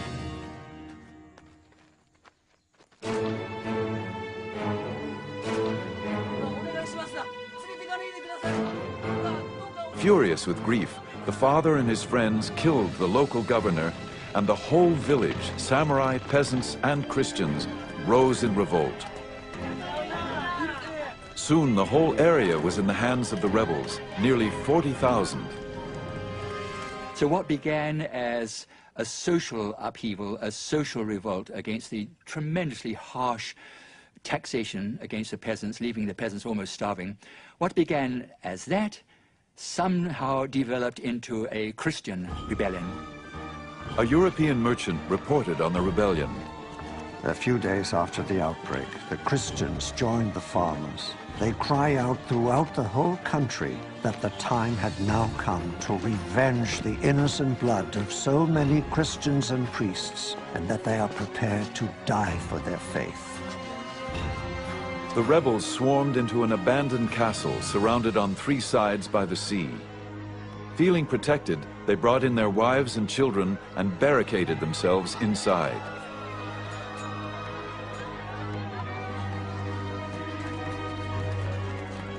This was very upsetting. The peasants, who were the lowest of the low, the poor people, they had no right to rebel. And not only have they rebelled and revolted, but they were doing darned well militarily. And so no wonder the shogun was worried about this, because this might set an example to other parts of the country that had become unsatisfied with the crushing taxes which the peasants were paying. The shogun didn't tolerate dissidents, especially any who looked to Jesus for help. He sent his troops to Shimabara to quell the rebellion. But for 4 bloody months, even as food ran out, the rebels managed to hold off the government attacks.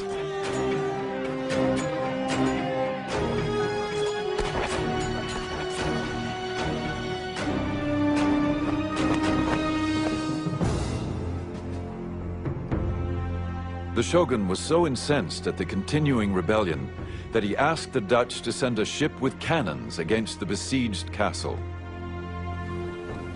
The Dutch were reluctant to take part in this campaign, but Nevertheless, they desperately wanted to hold on to this toehold which they had in trade with Japan. And so if they didn't obey the order of the shogun, he might well say, well, okay, you can pack up and go home. The shogun ordered the castle set ablaze. Still, the rebels fought back. But in the end, their fate was sealed. And the castle fell finally through starvation. And then followed a dreadful slaughter.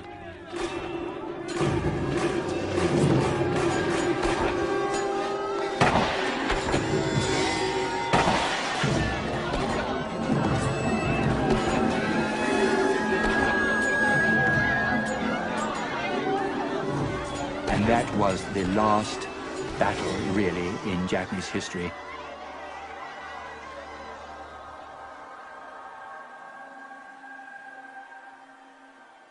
The Shimabara Rebellion was the excuse the shogun needed to finally eradicate Christianity from Japan.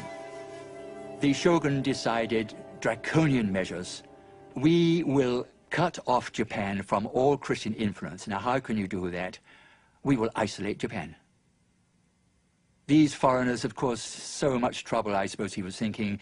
They are an unnecessary complication to our life.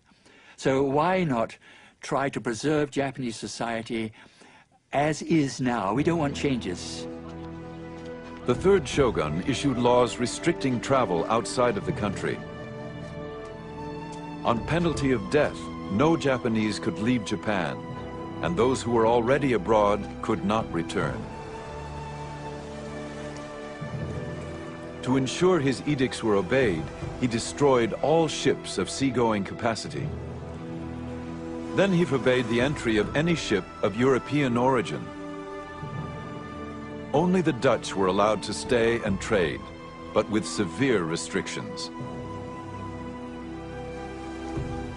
The maritime restrictions are designed to prevent any unauthorized contact with the outside world.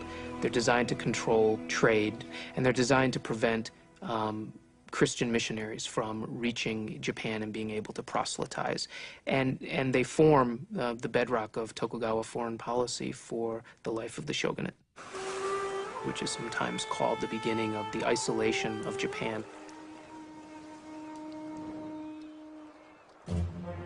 Two years later, in defiance of the shogun's ban, an official Portuguese trade delegation arrived in Japan.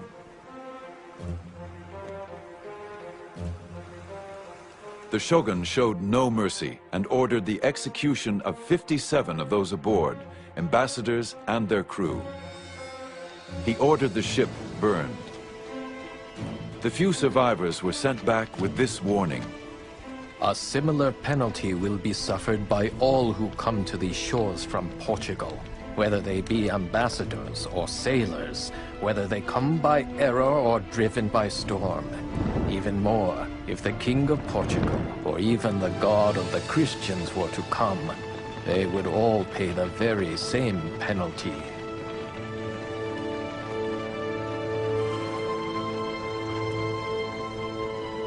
The doors of Japan clanged shut and were not opened again to the West for 200 years. The will of the shogun had prevailed. But many wondered how this isolated empire would survive in a rapidly changing world.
Early on the morning of July 2nd, 1853, a Japanese fisherman reported a strange sight. I was told there were ships on fire. I ran up the mountain to get a good look. The ships came nearer and nearer, until the shape of them showed us they were not Japanese ships, but foreign. And what we had taken for a conflagration on sea was really the black smoke rising out of their smokestacks. Steamships, like most Western innovations, were unknown in Japan. Now there were 4 in the harbor. The American squadron, armed with cannons and almost 1,000 men, was ready to force its way onto Japanese shores.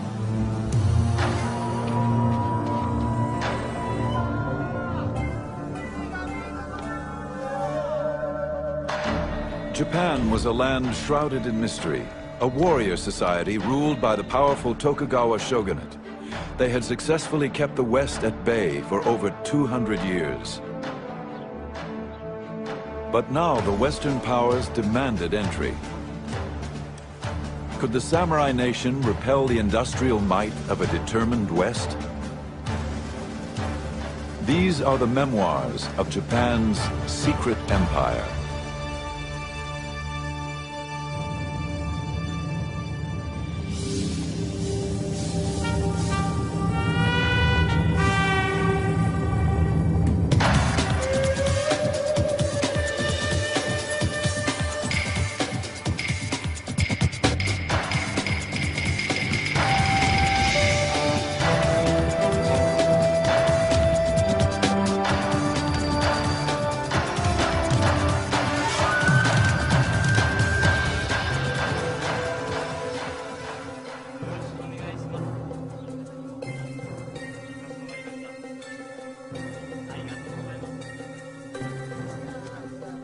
All those who are in contact with us are bound by an oath and signed with their blood not to talk or entrust to us information about the situation of their country, their religion, and secrets of government. So reported the German doctor Engelbert Kempfer, one of the few Europeans allowed in Japan. It was the year 1690, and the Japanese viewed Westerners as barbarians who threatened their orderly society. The Japanese were determined to keep their doors closed to the West for as long as they could. There was one exception, a small settlement of Dutch traders who agreed to live in confinement on an island in Nagasaki harbor. For over 200 years, this sequestered trading post would be Europe's only window to this impenetrable land.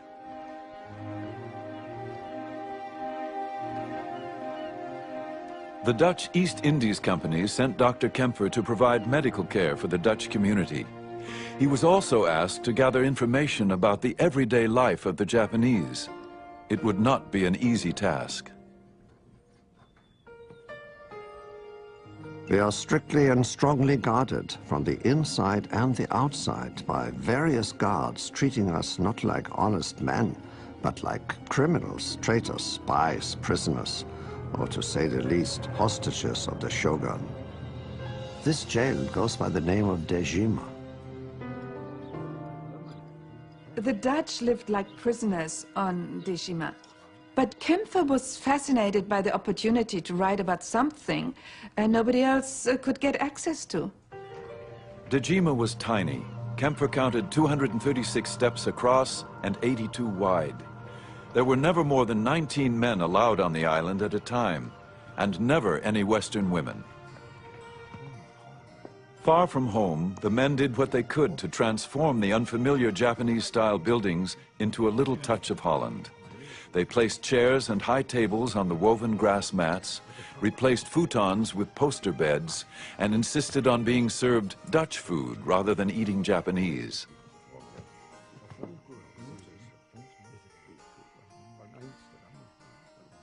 No Japanese, except for prostitutes, were allowed unsupervised contact with the Dutch. Yet, in order to gather information for his reports, Kempfer managed to create a small group of inadvertent Japanese informants. I served them willingly and without charge in my profession with medicines, while cordially serving them European liqueurs. I questioned them about local matters, nature and secular and spiritual topics, with total freedom.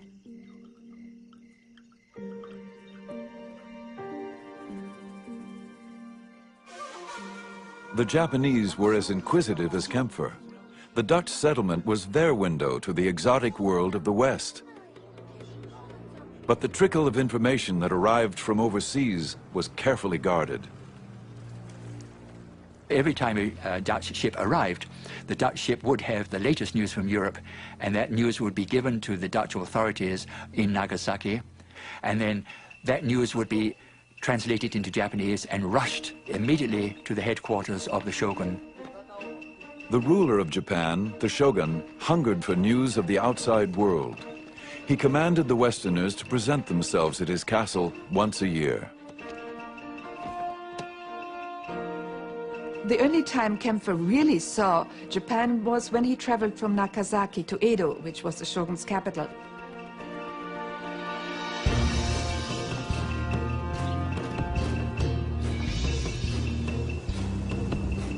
The road trip to Edo gave Kempfer revealing glimpses into the world of the Japanese. He recorded every detail of his month-long trip.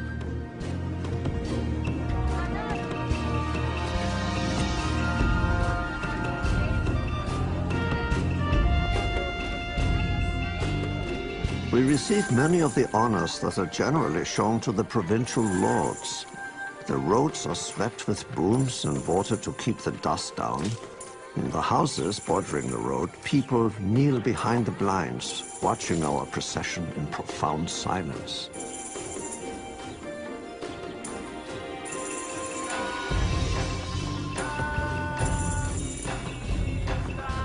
An incredible number of people daily use the highways of Japan's provinces. Indeed, at certain times of the year, they are as crowded as the streets of a populous European city. The reason for these crowds is partly that the Japanese travel more often than other people. Kempfer would write about all of the travelers, samurai and their lords called daimyo, merchants and roadside performers, Buddhist monks, and a group of young women who dressed like nuns. They cover their shorn heads with silk hoods and adorn themselves nicely. Each attaches herself to one particular traveler, starts up a rustic tune, and as long as it's to her advantage, she accompanies and amuses him for several hours.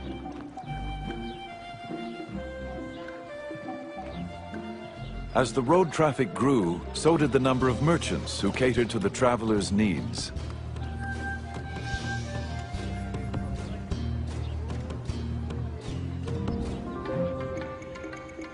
We saw many fine stalls, those of merchants and cloth dealers, medicine dealers, traders in idols, booksellers, glass blowers, pharmacists, and people crying out their wares. There are countless humble inns, roadside food stalls, sake or beer taverns, cake and sweet stalls along our road. Outside tables also have a variety of biscuits of different colors and shapes on display.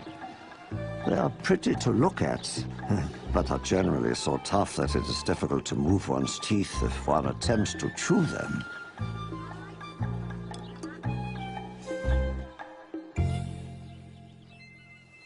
Tradesmen, once considered social parasites, were beginning to improve their position in Japanese society. Successful street peddlers became roadside merchants, who would eventually build bigger stores and even move to the cities.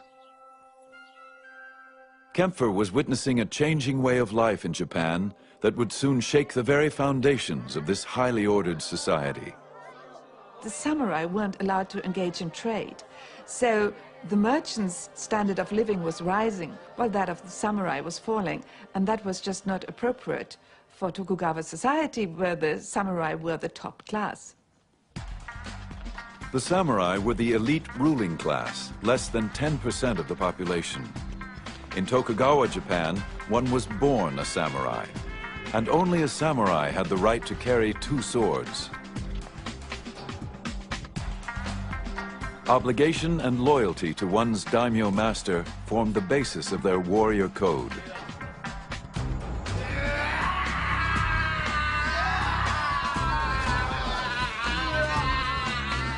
But now, in an era of peace, the once privileged samurai faced an uncertain future. There were no wars to fight, and many daimyo found it difficult to keep a full army on staff. While higher-level samurai could find work as civil servants, other samurai were not allowed to work in occupations considered beneath their class.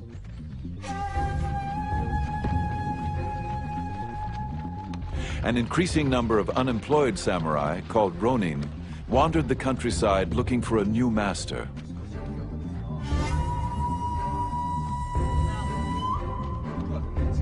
The search for new opportunities led many to the cities. And there was no more rapidly growing city than Edo, later to be known as Tokyo. Edo was the capital of the Tokugawa shogunate and Dr. Kempfer's destination. Here he would finally come face to face with the shogun, the most powerful person in Japan.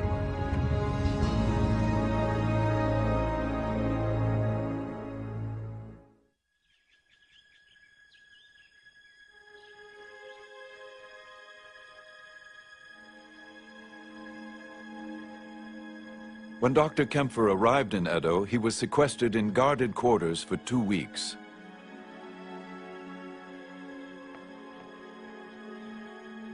Finally, he was summoned to appear at the castle of the 5th shogun, Tokugawa Tsunayoshi.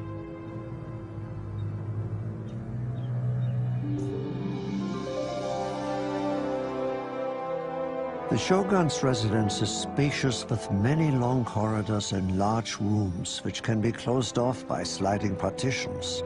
According to the finest design of Japanese traditions, with ceilings, beams, and pillars patterned by nature, covered with lacquer or carved and gilded artistically into patterns of birds and foliage. The important thing about the 5th Tokugawa shogun Tsunayoshi was that he was the first shogun who was not educated as a samurai. He was educated as a scholar because he was never supposed to become shogun. And so he had quite a different view of the world. The shogun's mother was a merchant's daughter. She broke class barriers when she caught the eye of the reigning shogun. Her son, Tsunayoshi, carried within him both samurai and merchant values. He would preside over a new direction in Japanese society. At his court, scholarship rather than martial prowess was the fashion, and daimyo lords who wished to curry favor with him became patrons of the arts and letters. It was a time of cultural flowering in Japan. Tsunayoshi changed samurai society. He condemned violence, which of course was part of the samurai ethic. Influenced by his childhood study of Buddhism and the Confucian classics, the shogun's laws of compassion were intended to protect all of nature's creatures. Tsunayoshi's laws of compassion protected those at the bottom of the social scale. He had laws against infanticide, and that is quite advanced. Children were abandoned when parents couldn't no longer feed them. They were simply left to die. But Tsunayoshi ordered that from now on, officials had to take care of them, feed them, and find homes for them.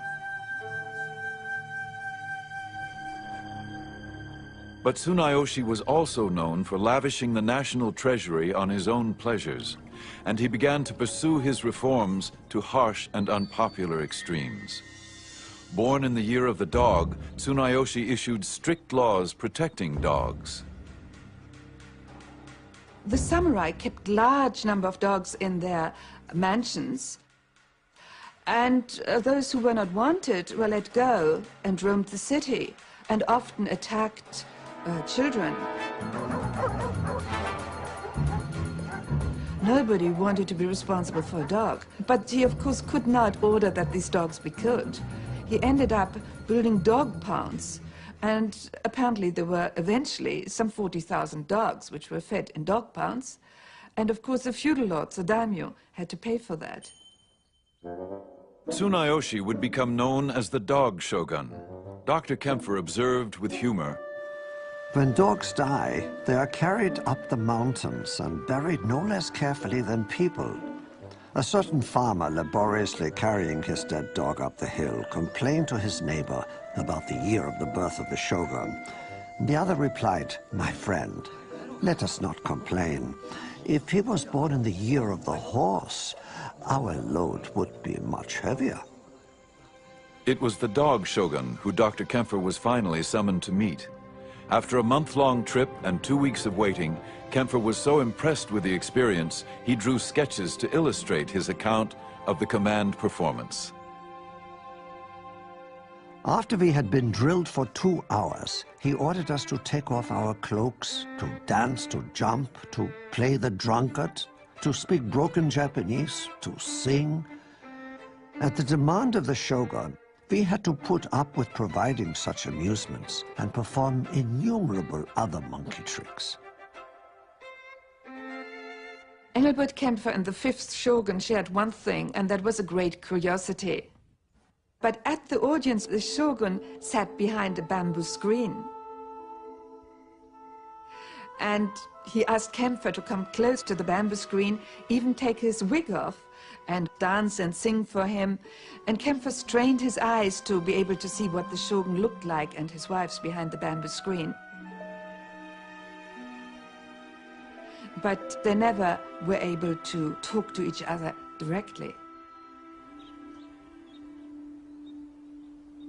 The shogun and the doctor would meet only 3 times, but each provided a brief glimpse for the other into his world.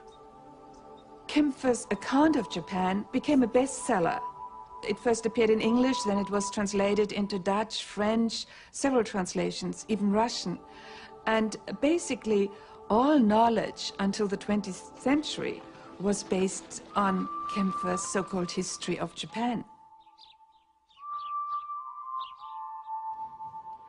Japan had no desire to open its doors to the West. The country was at peace, but the economy was in decline. Thousands of disenfranchised samurai warriors would keep the nation on edge.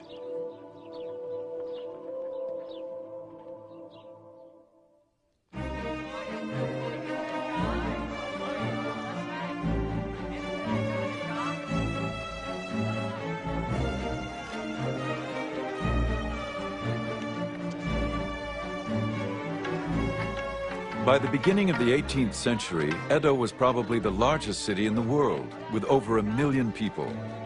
Unlike the European capitals, its citizens enjoyed a safe, clean city with an advanced recycling program.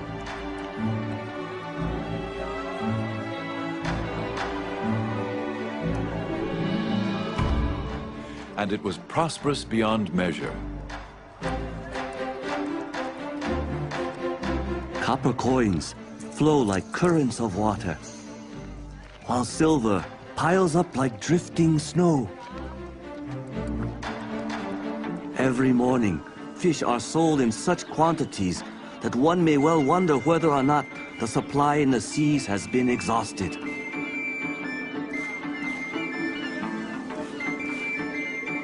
Visible in the distance is Mount Fuji, rising in all its magnificence against the horizon. At least half of Edo's population were samurai warriors who had come to the capital with their daimyo lords. Since there were no wars to fight, the samurai had leisure time, but not always the means to enjoy it. The downside of the era of peace for samurai was that the samurai weren't allowed to engage in commerce, and therefore gradually they see a lot of wealthy merchants more able to do all of the things that they want to do because they have more money than your common samurai. Ironically, merchants who catered to the needs of the samurai were the ones who benefited. They could now afford to get education, develop their taste, cultural taste, and emulate the high-class samurai whom these merchants always admired and envied. The social barrier was breaking down. Since the beginning of the Tokugawa era, a restrictive class structure had kept everyone in their place. Although the classes were not supposed to fraternize, the rules began to bend.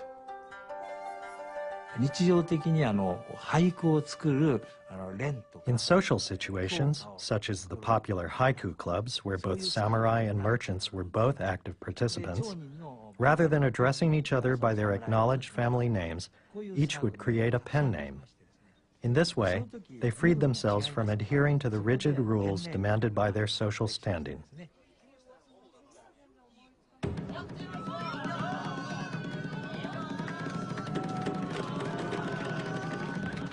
Encouraged by peace and a prosperous economy, the arts and entertainment flourished.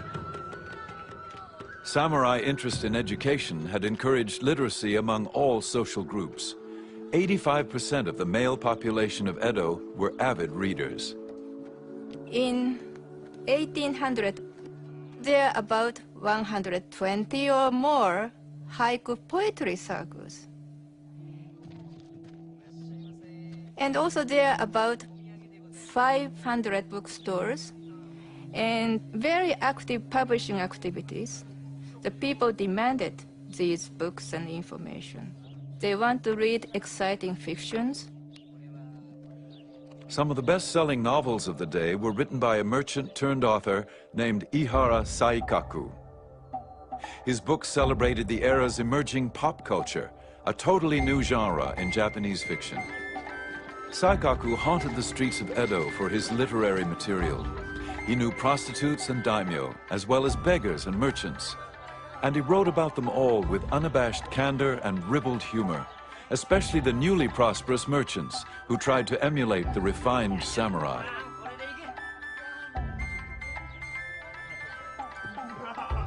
If you didn't know better, you'd think they all came from fine families. But let me tell you, that one in the shiny coat, he's a glue maker. He deals in cattle bones and cow slobber. But the way he dresses, you'd think his own bones were the product of fine breeding. He's had to put his house in hock. His creditors have taken him to court. If you ask me, he's crazy to be out for a night on the town. In Edo, a night on the town often meant kabuki, the most popular form of stage entertainment. To Edo people, the kabuki actors were like Hollywood stars. The fans would collect woodblock prints of their favorite actors, not only for the fun of collecting them, but also to see what fantastic costumes their favorite actors were wearing on stage. If the fans really liked a certain style or design, in a flash, it would become the newest fashion trend. The kabuki plays were romantic, heroic tales. One of the most famous, Chushingura, was based on a notorious real-life event. A daimyo lord had been humiliated in a confrontation with a court official. The ruling shogun had ordered the lord to commit seppuku, ceremonial suicide. Outraged by his death, 47 of the lord's samurai warriors avenged his honor by killing the official.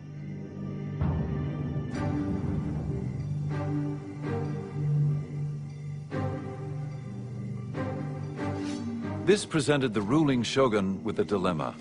The samurai had obeyed their code of honor, yet they had challenged the shogun's authority. The people begged for clemency, but the shogun would not yield. He ordered the samurai to commit suicide. These samurai had lived and died by their own code of honor.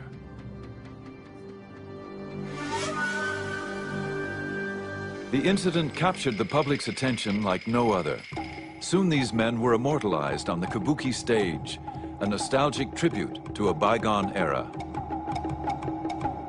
It represented for them the ideal that samurai were so selfless and devoted to honor and to their lord that they would give up their lives. And this was reassuring to them in a messy, commercialistic world in which most samurai spent their time drinking and partying and watching the theater and being selfish like us.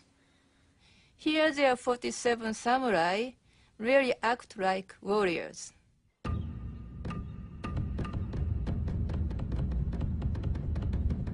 All raise a shout of acclaim. Well done, well done. And this praise will be echoed through ages to come for these loyal retainers.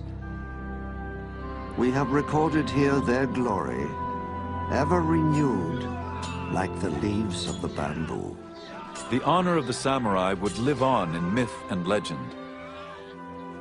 But in Tokugawa, Japan, there were no wars, no more quests for eternal glory.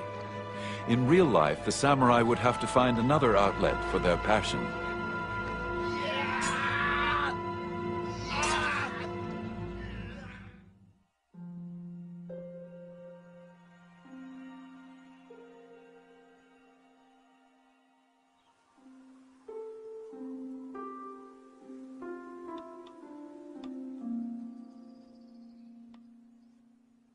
The courtesan arranges her clothing so that the red silk undergarment will flip open to reveal a flash of white skin.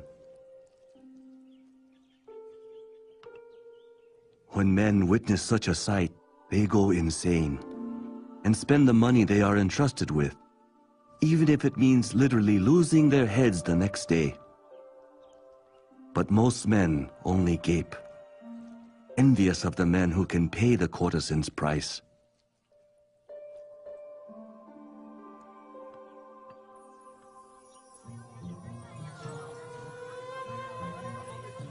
More than 3,000 courtesans and geisha plied their trade in Yoshiwara, the pleasure district of Edo. Yoshiwara was government regulated, an effective tool for keeping the restless male population under careful control. Like soldiers on perpetual leave, the samurai often spent their idle hours and squandered their meager stipends on its seductive illusions. Yoshiwara was a dreamland for Edo men. It gave them fantasy, imagination, and romance. It was like a Hollywood, where celebrity was so important. Gated, walled, and surrounded by a moat, it was a city unto itself. No Westerner was ever allowed to explore its pleasures.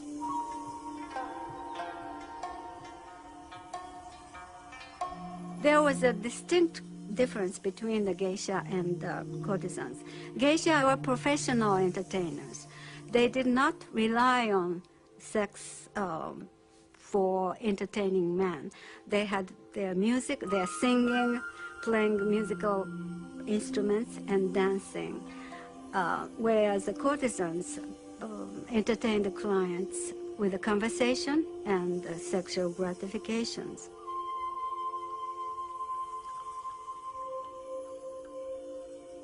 Yoshiwara courtesans were the elite of the prostitutes. If they just wanted to fulfill their sexual need, all over Edo, there were plenty of illegal, cheap prostitutes. But they wanted to come to Yoshiwara because it was such a prestigious and special place. Recruited at a young age from impoverished families, both geishas and courtesans were schooled in fastidious etiquette and endowed with a magnificent sense of style and artistic refinement. Their ability to hold a conversation about the latest play or city scandal was as important as what came afterwards. The courtesans and their clients gathered in neighboring tea houses. They were stylish centers of elegance and wit, much like the London coffee houses of the same period. To properly partake of Yoshiwara's delights was an art in itself.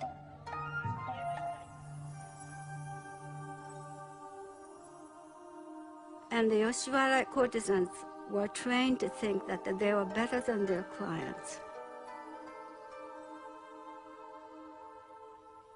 And if a man wanted to visit Yoshiwara, he had to prepare for it 6 months in prior. He had to buy a fine set of sword. He had to think about what to wear, because he wouldn't just go there. The courtesan had the right to turn down her client if she didn't like him, even if he could afford to pay for her. Therefore, he wanted to make a good impression on the courtesan.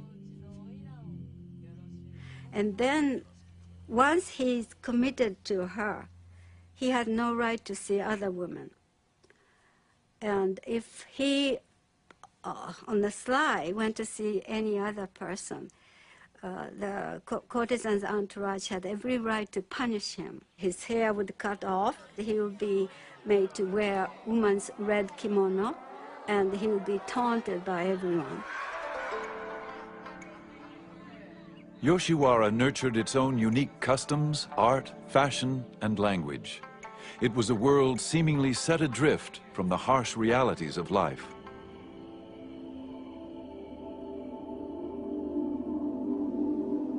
Living only for the moment, giving all our time to the pleasures of the moon, the snow, cherry blossoms, and maple leaves. Singing songs, drinking sake, caressing each other, just drifting, drifting. Never give a care if we had no money, refusing to be disheartened, like a gourd floating along the river current. This is what is called ukiyo, the floating world.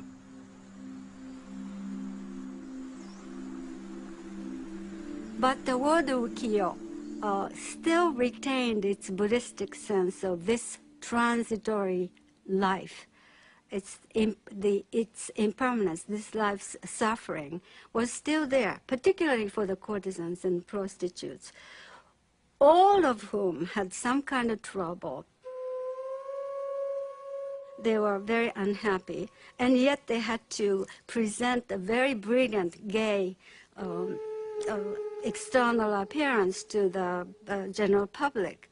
It makes me think of the music of blues in jazz world, this indefinable, indescribable pathos, sadness, and languidness.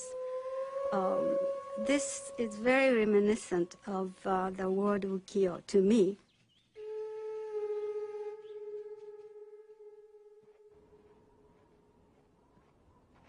For the samurai who frequented Yoshiwara, times were changing. They continued to train daily for battle, but without a war to fight, many became aimless. Today's warriors, all they talk about is women, eating, and drinking. Actors and dramatic productions. Their fencing practice and lance work are only for personal vendetta. Their study of archery and gunnery are solely for show. Their riding just for ceremonies. Katsu Kokichi was a mid-level samurai drawn to Yoshiwara, but without the income to fulfill his desires. I was 21 and penniless. I had no choice but to sell my everyday sword. I had only the clothes on my back. To take my mind off my woes, I went to the Yoshiwara. They are protesting youngsters that did not fit into the society, wearing oversized kimonos with interesting hairstyle, sometimes skinhead, as well protest. Many of these young men, unemployed and desperate like Katsu Kokichi, lived on the edge of society, often falling into debt, theft, and gangsterism.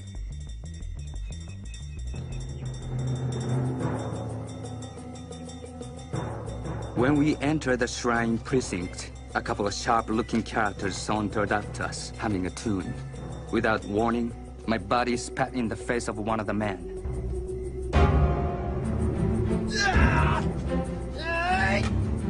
We then noticed a group of about 20 men, all armed with long hooked spears. Outside the gates was a reinforcement of some 30 men with pike poles. We were 4 against 50. For Katsu Kokichi, the samurai code of honor was all but gone.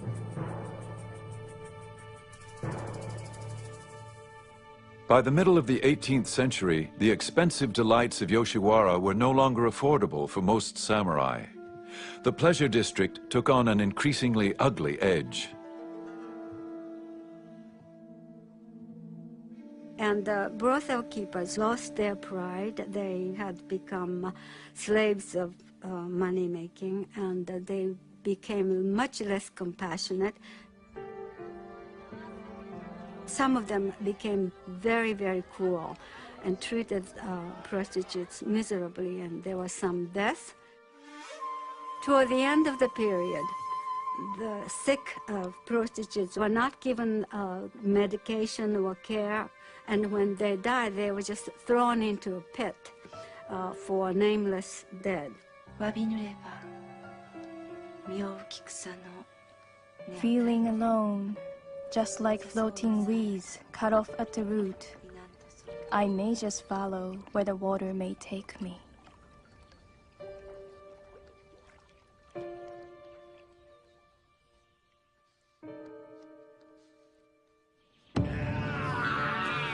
The insular world of the samurai was in decay. To find a cure for its ills, some would begin to look in an unlikely direction. The West now beckoned with new ideas and hope.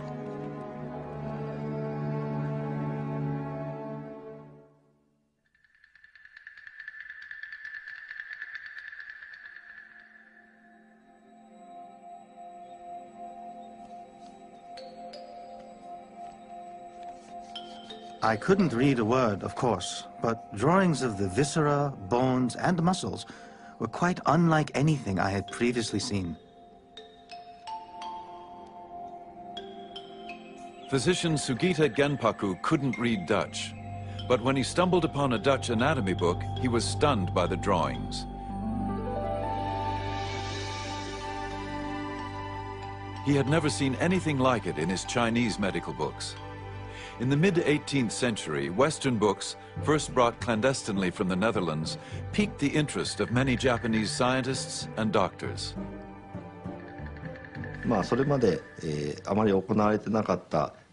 Sugita Genpaku received permission from the government to order the first sanctioned autopsy of a criminal's corpse for scientific study. The corpse of the criminal was that of an old woman of about 50 years. The old butcher pointed to this and that, giving them names, but there were certain parts for which he had no names. When we compared what we saw with the illustrations in the Dutch book, it was exactly as depicted.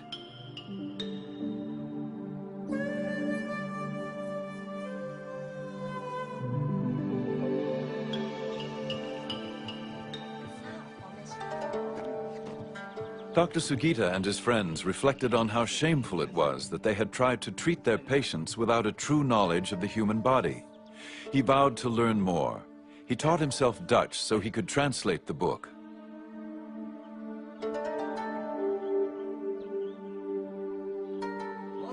The next day, we met and began. Gradually, we got so we could decipher 10 lines or more a day. After 2 or 3 years of hard study, everything became clear to us. The joy of it was as the chewing of sweet sugar cane.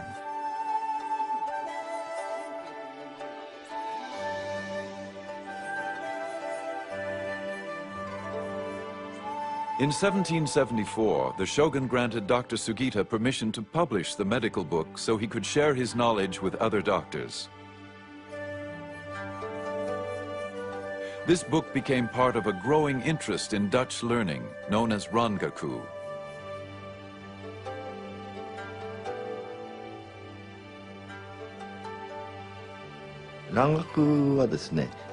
Originally, Rangaku had to do with medical studies. When physicians discovered they could heal ailments with the new Western medicine from Holland that they couldn't heal with the traditional Japanese medical practices, they became very interested in the study of Rangaku. Gradually, as knowledge of the Dutch language became more widespread, other aspects of Rangaku, such as astronomy, science, and chemistry, were introduced to Japan.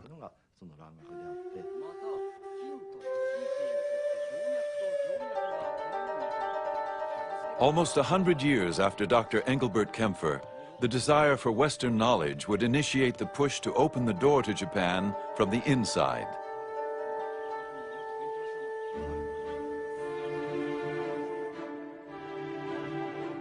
And yet, as attractive as Western knowledge was to some Japanese intellectuals, there were others who believed that anything Western still threatened Japanese society. One source of harm that has appeared of late is Dutch studies.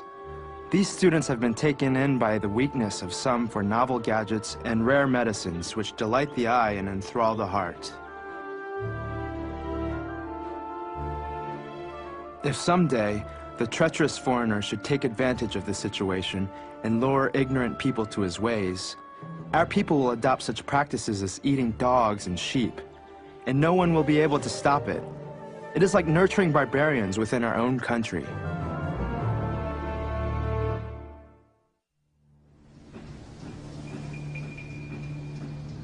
Today, the alien barbarians of the West, the lowly organs of the legs and feet of the world, are dashing across the seas, tramping other countries underfoot, and daring with their squinting eyes and limping feet to override the noble nations.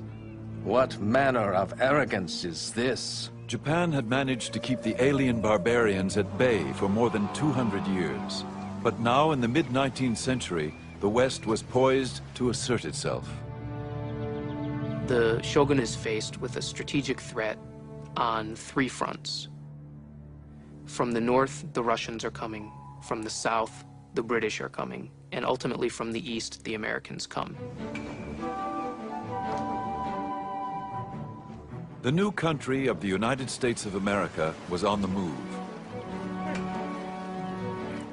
Japan was known to have large coal deposits and something else in abundance: whales. Whale oil, which literally greased the wheels of American industry, was a multi-million-dollar business. Whale hunters had depleted the North Atlantic oceans. Now America looked eastward to Japan. If that double-bolted land Japan is ever to become hospitable, it is the whale ship alone to whom the credit will be due. So wrote Herman Melville in his classic tale of the great white whale that haunted the waters off Japan. By the time Moby Dick was published in 1851, the United States was ready to assert its power.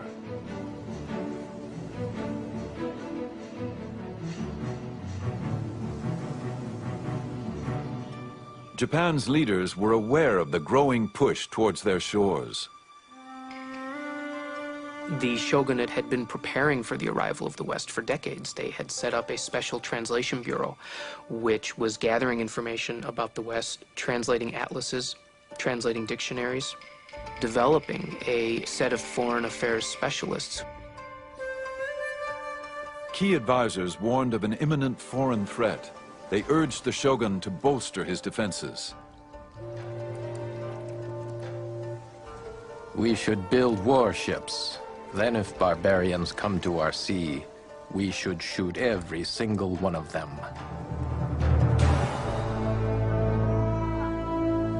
Others feared that Japan could not serve as a worthy opponent to the West. Their weaponry and ships had not changed since closing the doors to Europe 200 years before. There was no resolution.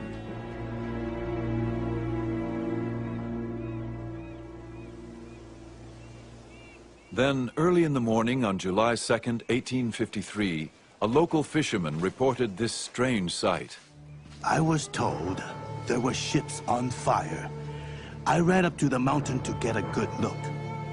The ships came nearer and nearer. until the shape of them showed us they were not Japanese ships, but foreign. And what we had taken for a conflagration on sea was really the black smoke rising out of their smokestacks.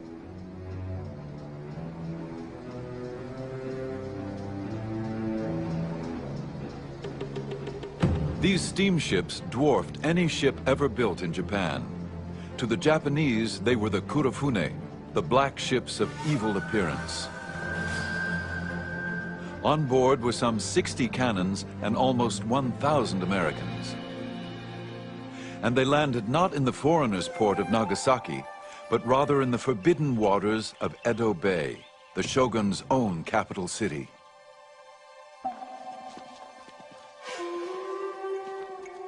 Upon hearing the news, the shogun immediately fell ill. Many said from the shock of hearing that a foreign naval squadron was at his doorstep. His advisors tried to deal with the crisis.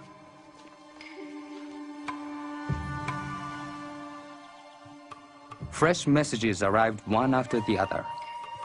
The situation seemed so sudden, so formidable, and so important. Orders were issued to the great clans to keep strict watch, as if it were possible that these barbarian vessels might proceed to acts of violence. In a desperate show of force, the shogunate sent a squadron of guard boats to surround the American ships. The Japanese officer ordered the ships to leave. Their commander, Commodore Matthew C. Perry, ignored him. I was well aware that the more exclusive I should make myself, and the more exacting I might be, the more respect these people of forms and ceremonies would award me. 5,000 samurai warriors armed with swords and antiquated cannons lined the shores. Again, their chief officer commanded Perry, leave Edo Bay immediately. The Commodore refused. I endeavor to inculcate the idea that the government of the United States is superior in power and influence to Japan. The honor of the nation calls for it, and the interest of commerce demands it.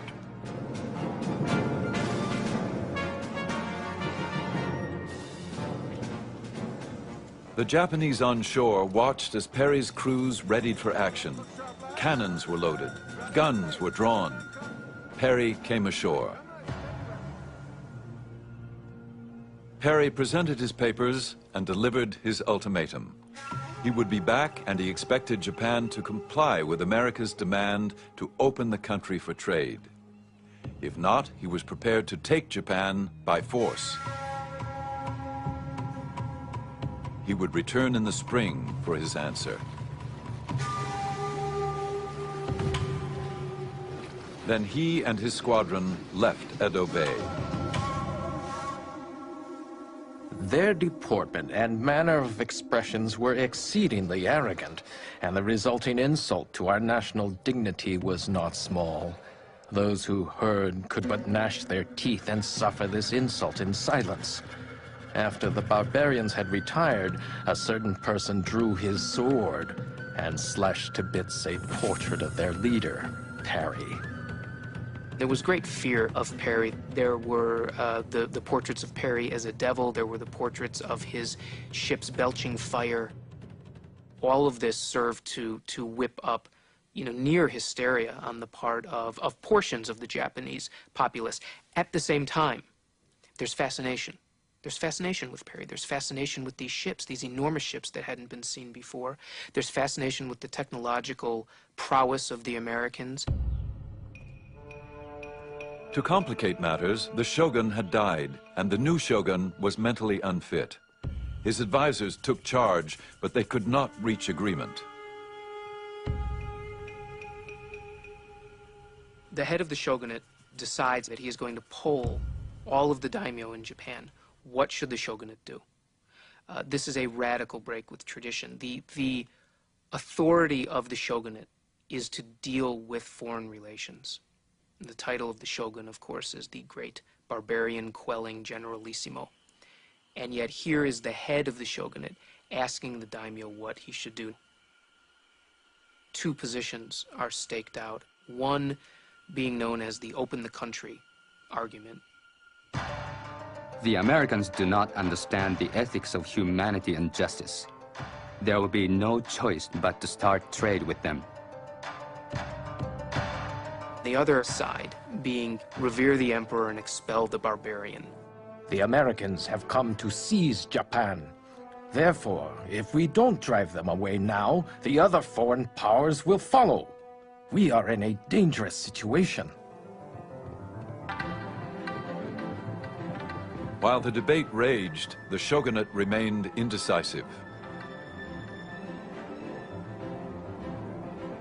The end of the year was filled with half-hearted compromises and inadequate attempts at coastal defense.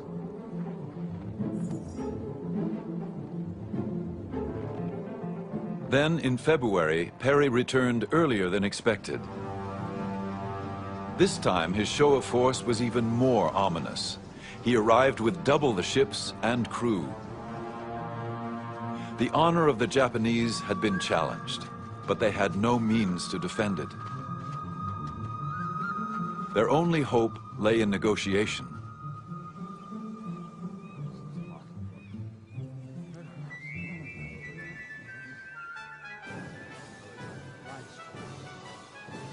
As soon as Perry came ashore, the talks began. They went on into the night and for the next 23 days.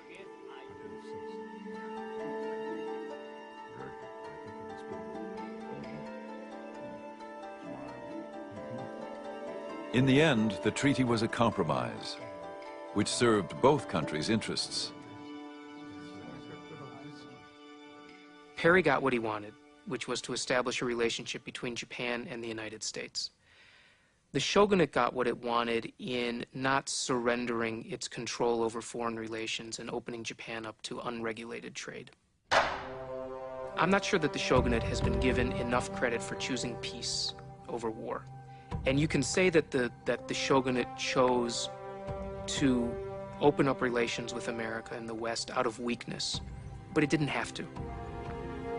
The shogunate took the practical decision, and they chose peace, and thereby preserved the integrity and territorial sovereignty of their country. Before signing the treaty with Perry, the shogun arranged a social evening, a prerequisite for conducting business in Japan that continues to this day. Sumo wrestlers displayed their strength. The first one invited Perry to punch him in the stomach. Another wrestler hoisted 2 huge bags of rice over his head to show his strength. Perry offered champagne and whiskey. He gave the Japanese gifts. Among those of particular interest, a telegraph, a camera, and a quarter-scale steam railroad, unlike anything the Japanese had ever seen.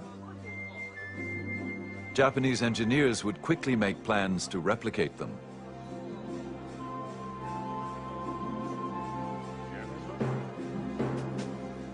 Three days later, the agreement was signed. It was not long before Japan signed trade agreements with Russia, England, France, and Holland. Despite its accommodation to the West, the days of the Tokugawa dynasty were numbered. No longer was the warrior class to control the destiny of Japanese society. Within 10 years, the samurai were officially disbanded. But the samurai ethic had been indelibly engraved into Japanese culture. In 1868, the 15th shogun stepped down. With his departure, 265 years of rule by the Tokugawa family had come to an end. The modern era of Japan had begun.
Japanese have rites and ceremonies so different from those of all other nations.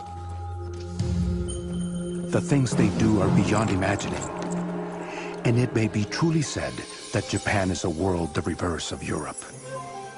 To the first Westerners in Japan, it was a mysterious world. It was the fabled Isle of Zipangu that Marco Polo had only heard about. The land of riches that Christopher Columbus set out to find.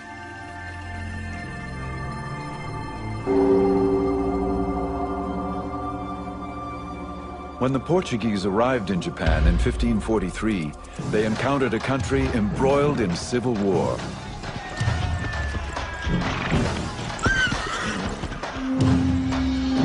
Out of this chaos, one samurai warrior would emerge. He would create a regime so strong it endured for over 250 years.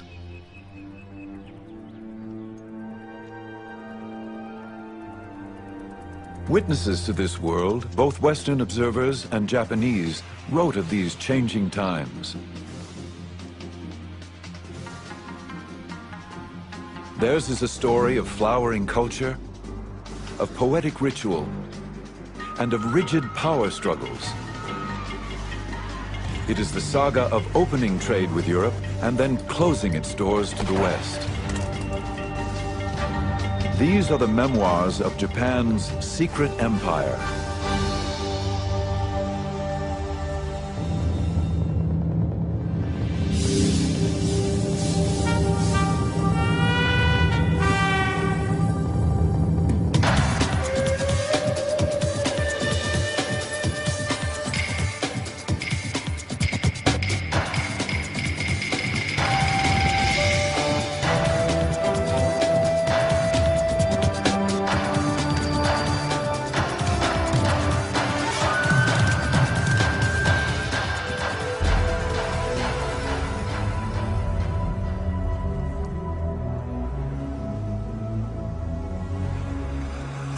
On the 25th day of the 8th month of the year of the water and the hair, there appeared off our western shore a big ship. No one knew whence it had come. As a Buddhist monk later recounted, samurai guards were quickly dispatched to warn their master. There were strangers on board these ships, unlike anyone the Japanese had ever seen. The local warlord, called a daimyo, summoned these strangers, the first Europeans to ever set foot on Japanese shores. It was the year 1543.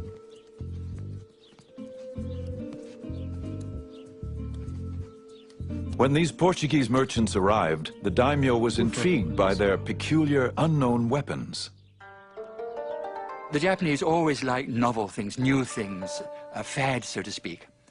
And so they were very, very interested in the Europeans.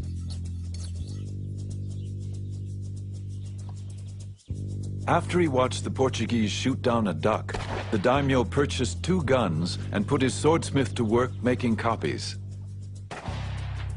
Then he asked for shooting lessons.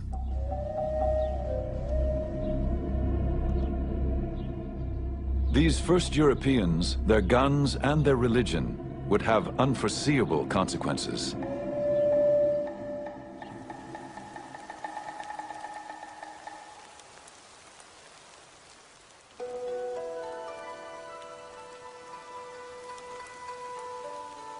In this same year, a boy was born to a daimyo family. He would be known as Tokugawa Ieyasu. His destiny would be to change Japan forever. As an elite member of the samurai class, the boy inherited a world of tradition. A feudal realm of samurai warriors who ruled by birthright and sword.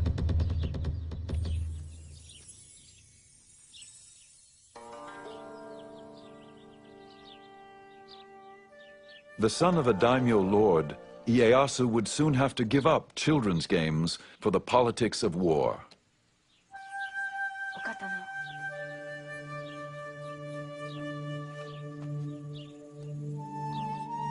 When Ieyasu was still a child, the ruling daimyo demanded that Ieyasu's father send the young boy to him as a hostage, insurance that all orders would be obeyed. When children were taken as hostages, it did not mean prisoners. This was all part of the political negotiation in which alliances had to be formed because no one trusted no one else. So there had to be a guarantee, and therefore the hostage was used.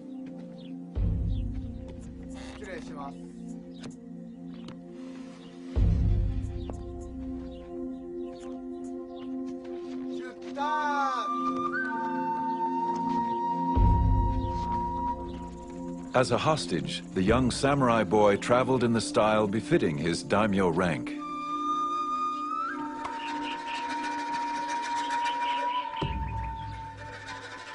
He could not know his destiny, nor could he know that he would never see his father again.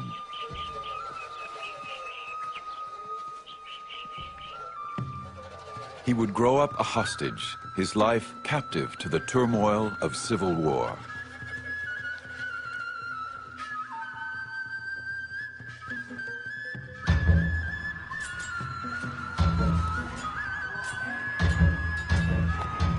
The whole of Japan was involved in wars.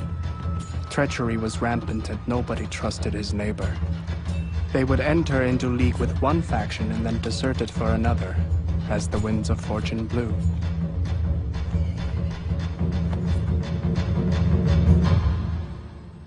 João Rodrigues, an eyewitness to these perilous times, was one of the first Portuguese to arrive in Japan. He came as a cabin boy of 15 and would soon become a Jesuit missionary.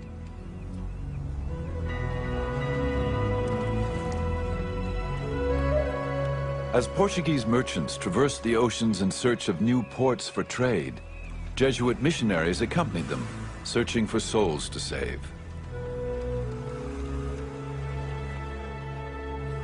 The Jesuits were young and dedicated, braving the hardships of the dangerous 2-year voyage to reach Japan, a country which they considered ripe for conversion.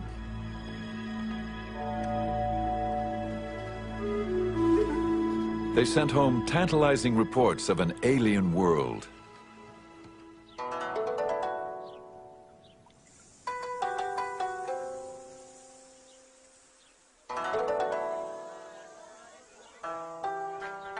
Everything is so different and opposite that they are like us in practically nothing.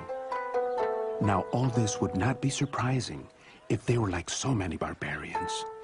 But what astonishes me is that they behave as very prudent and cultured people in all these matters. This is something which I would not dare to affirm if I had not had so much experience among them. The missionaries thought that the Japanese were such a remarkable race. Their culture was so developed that it was worthwhile writing back to Europe about the culture which they found, the language the Japanese spoke, and a very complex political system without any influence from Christianity, without any influence from Europe. And so I think this is a thing which one should bear in mind, that this was the first time Europeans dealt with Asians on equal terms and not as conquerors and conquered people. Their way of writing is very different from ours because they write from the top of the page down to the bottom. I asked a Japanese why they did not write in our way, and he asked me why we did not write in their way. He explained that as a head of a man is at the top and his feet are at the bottom, so too a man should write from top to bottom. During his more than 30 years in Japan, João Rodrigues became so fluent in Japanese, he became known as the interpreter. His work allowed him to observe all levels of society, from the highest daimyo warlords to the lowest Japanese farmer. Every class of person, noble or humble, uses a fan throughout the whole kingdom. People who have business matters and other things which they wish to remember, write them down on their fans. They are always carrying these fans about in their hands, opening them, shutting them, and looking at them.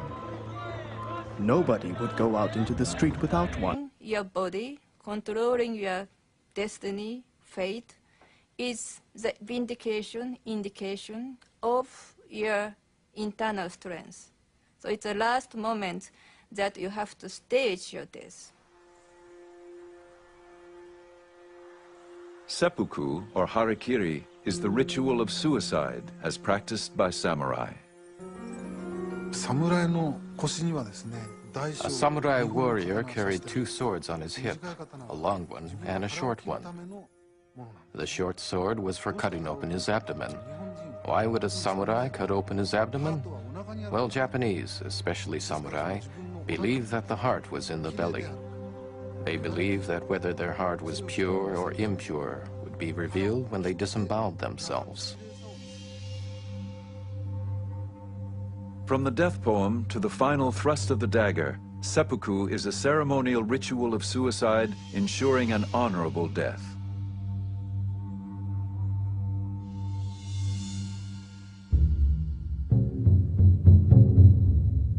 João Rodrigues wrote of a man who committed the ritual of seppuku. The samurai, dressed in the customary white kimono, solemnly and with great dignity, mounted a raised platform.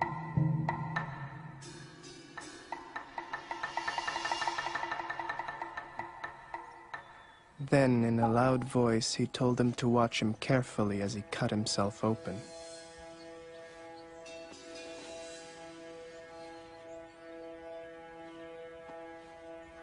He seated himself and wrote his will slowly and calmly, asking his lord to look after his son and family, for he was going to die on account of his honor.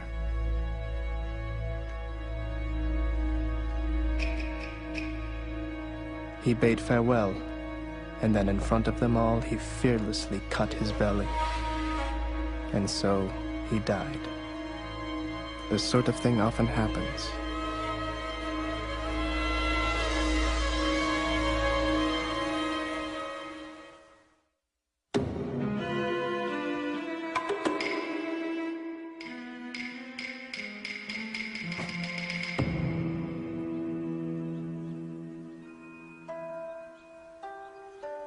There is timing in everything. Timing in strategy cannot be mastered without a great deal of practice. There is timing in the whole life of the warrior, in his thriving and declining, in his harmony and accord. These are the enduring principles which guided the life of the samurai warrior. For Tokugawa Ieyasu, patient strategizing would become his most powerful weapon. He was now of age, 18 years old and married with 2 children, but he was still a hostage of the ruling daimyo warlord.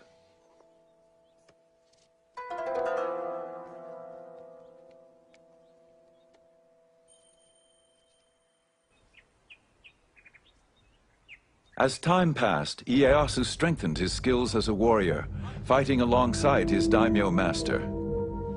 When his master was killed in battle, Ieyasu was finally free to determine his own destiny. Ieyasu was put in a position to have to make a decision at some point, whether to go along with the hostage family, but at all times he never forgot his ambition to go back to his original castle and to regain all the territory that his father's family had, and to expand that, and to go back to his retainers who were faithfully waiting for him.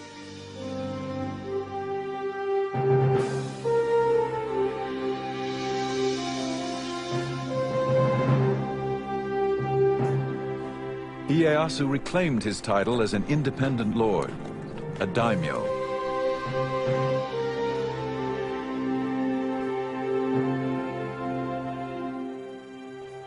He returned to his family estate. He could now fight on his own terms, for his own people. I fought against my enemies solely in order that I might take my revenge on my father's adversaries. because I was convinced of the rightness of my intention to help the people and bring peace to the land. The years of captivity had honed his discipline. According to his samurai training, he now carefully plotted his strategy.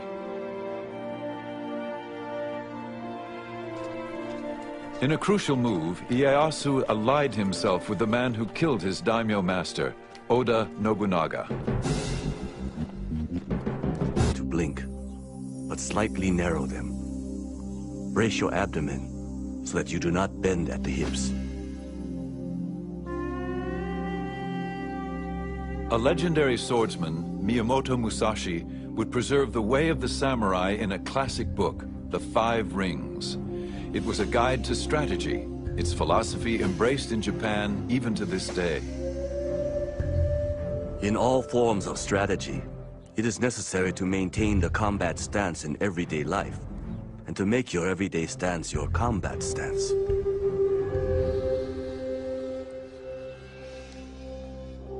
At age 15, Ieyasu entered manhood and earned the right to carry the two swords of the samurai.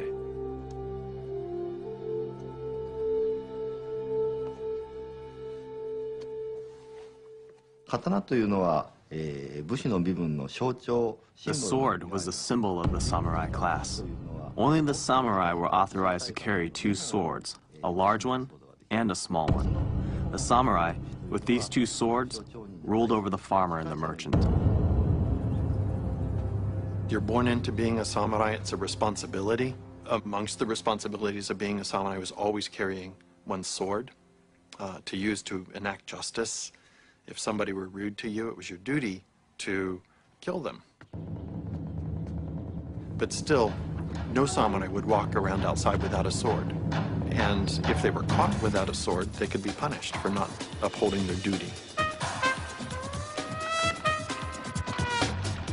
While the samurai class comprised less than 10% of the population, their presence loomed larger than life. Even the missionaries wrote as if the samurai were the whole of society. They carry a sword and dagger both inside and outside the house, and lay them at their pillows when they sleep. Never in my life have I met people who rely so much on their arms. They are very warlike, and are always involved in wars, and thus the ablest man becomes their greatest lord. It was not only the men who swore to uphold this ideal.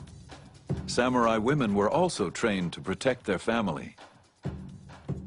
The most important thing about samurai's daughters or wives was never to forget the honor and the pride as samurai's daughter. In crisis, they had to be prepared to kill themselves rather than be shamed, disgraced by the enemies.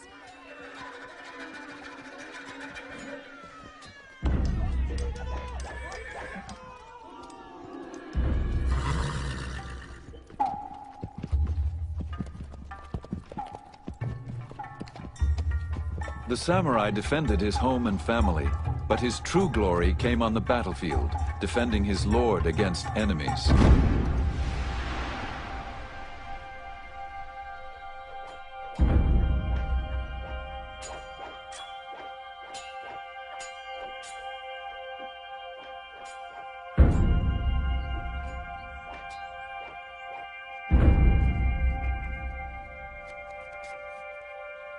The samurai dressed carefully for combat.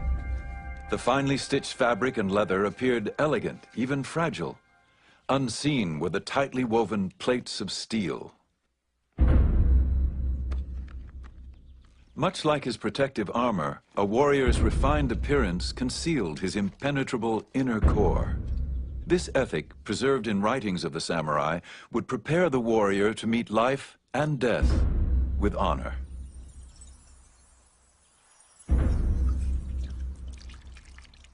A samurai would wash himself with cold water every morning, scent the shaven top of his head and hair with incense to make himself presentable. He was ready to be killed in battle at any moment.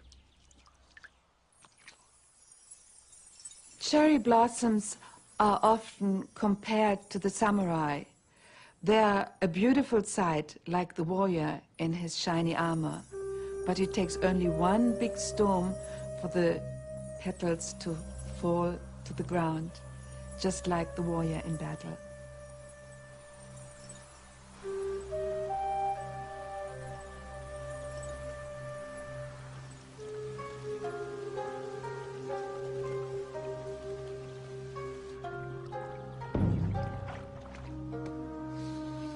For samurai, as important as knowing how to kill was knowing how and when to die. In the battlefield especially, your last moment of life, you have to show your control. The controlling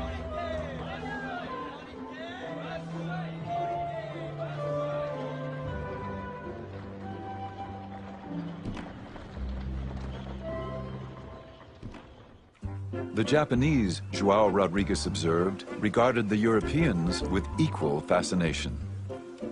They greatly wondered at our big and long noses, thick beards, and red or fair hair, and considered all these things as so many defects. They called them the Southern Barbarians, which is not a very flattering term. Their eating habits were rather different. The Japanese were so polite, eating with chopsticks, etc. Whereas in those days, Europeans normally ate with just a knife and with your fingers. And then, of course, most of the Japanese take a bath every day, whereas Europeans, I'm afraid in those days, went for months and months and months without taking a bath. And to some extent, they deserved the epithet of barbarians. But however they were regarded, the missionaries were determined to stay in Japan. Our only desire was to preach and proclaim the law of the Creator. Even if there were only one Japanese Christian in the whole country, any missionary would spend all his life here just for the sake of that one person. These men were very, very zealous, and the conditions were rather good for the conversion of people to Christianity. When you have bloodshed, revolutions, fighting, battles, death in large numbers, obviously people's thoughts do tend to go to the next life. In little more than 50 years, these missionaries established over 200 Catholic churches, primarily in southern Japan, and converted up to 250,000 Japanese.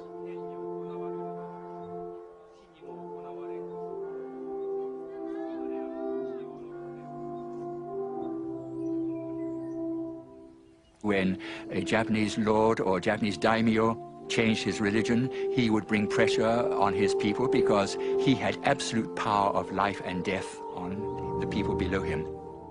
And so you got in a relatively short period of time, large-scale conversions.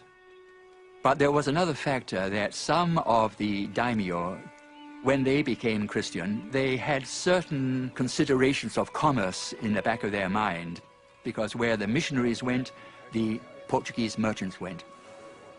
And the Portuguese merchants offered very profitable trade vis-à-vis Japanese.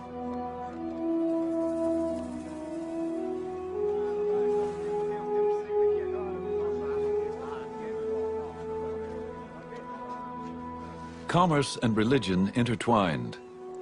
Some Japanese profited, while others watched with growing concern, convinced of Christianity's threat to their power. Merchants and missionaries, these early Europeans had set a course which would eventually run into unexpected consequences.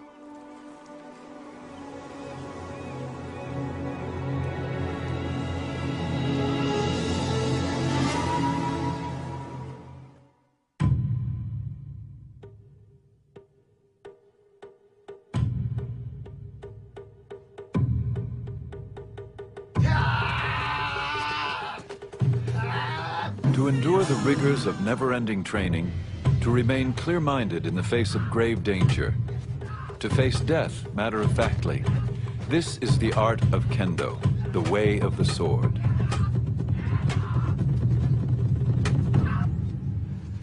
Master swordsmen taught young samurai the skills of sword fighting and the traditions of a samurai code of honor. This was the education the young Ieyasu would receive, even as a hostage. When you took a hostage in a certain class, they were usually treated very cordially, and they were given education just as they would be given at home. He probably had a very stoic, Spartan kind of education, taught military skills, martial arts, and Chinese classics, Japanese classics. The entire life of Ieyasu was that of patience and forbearance, people say.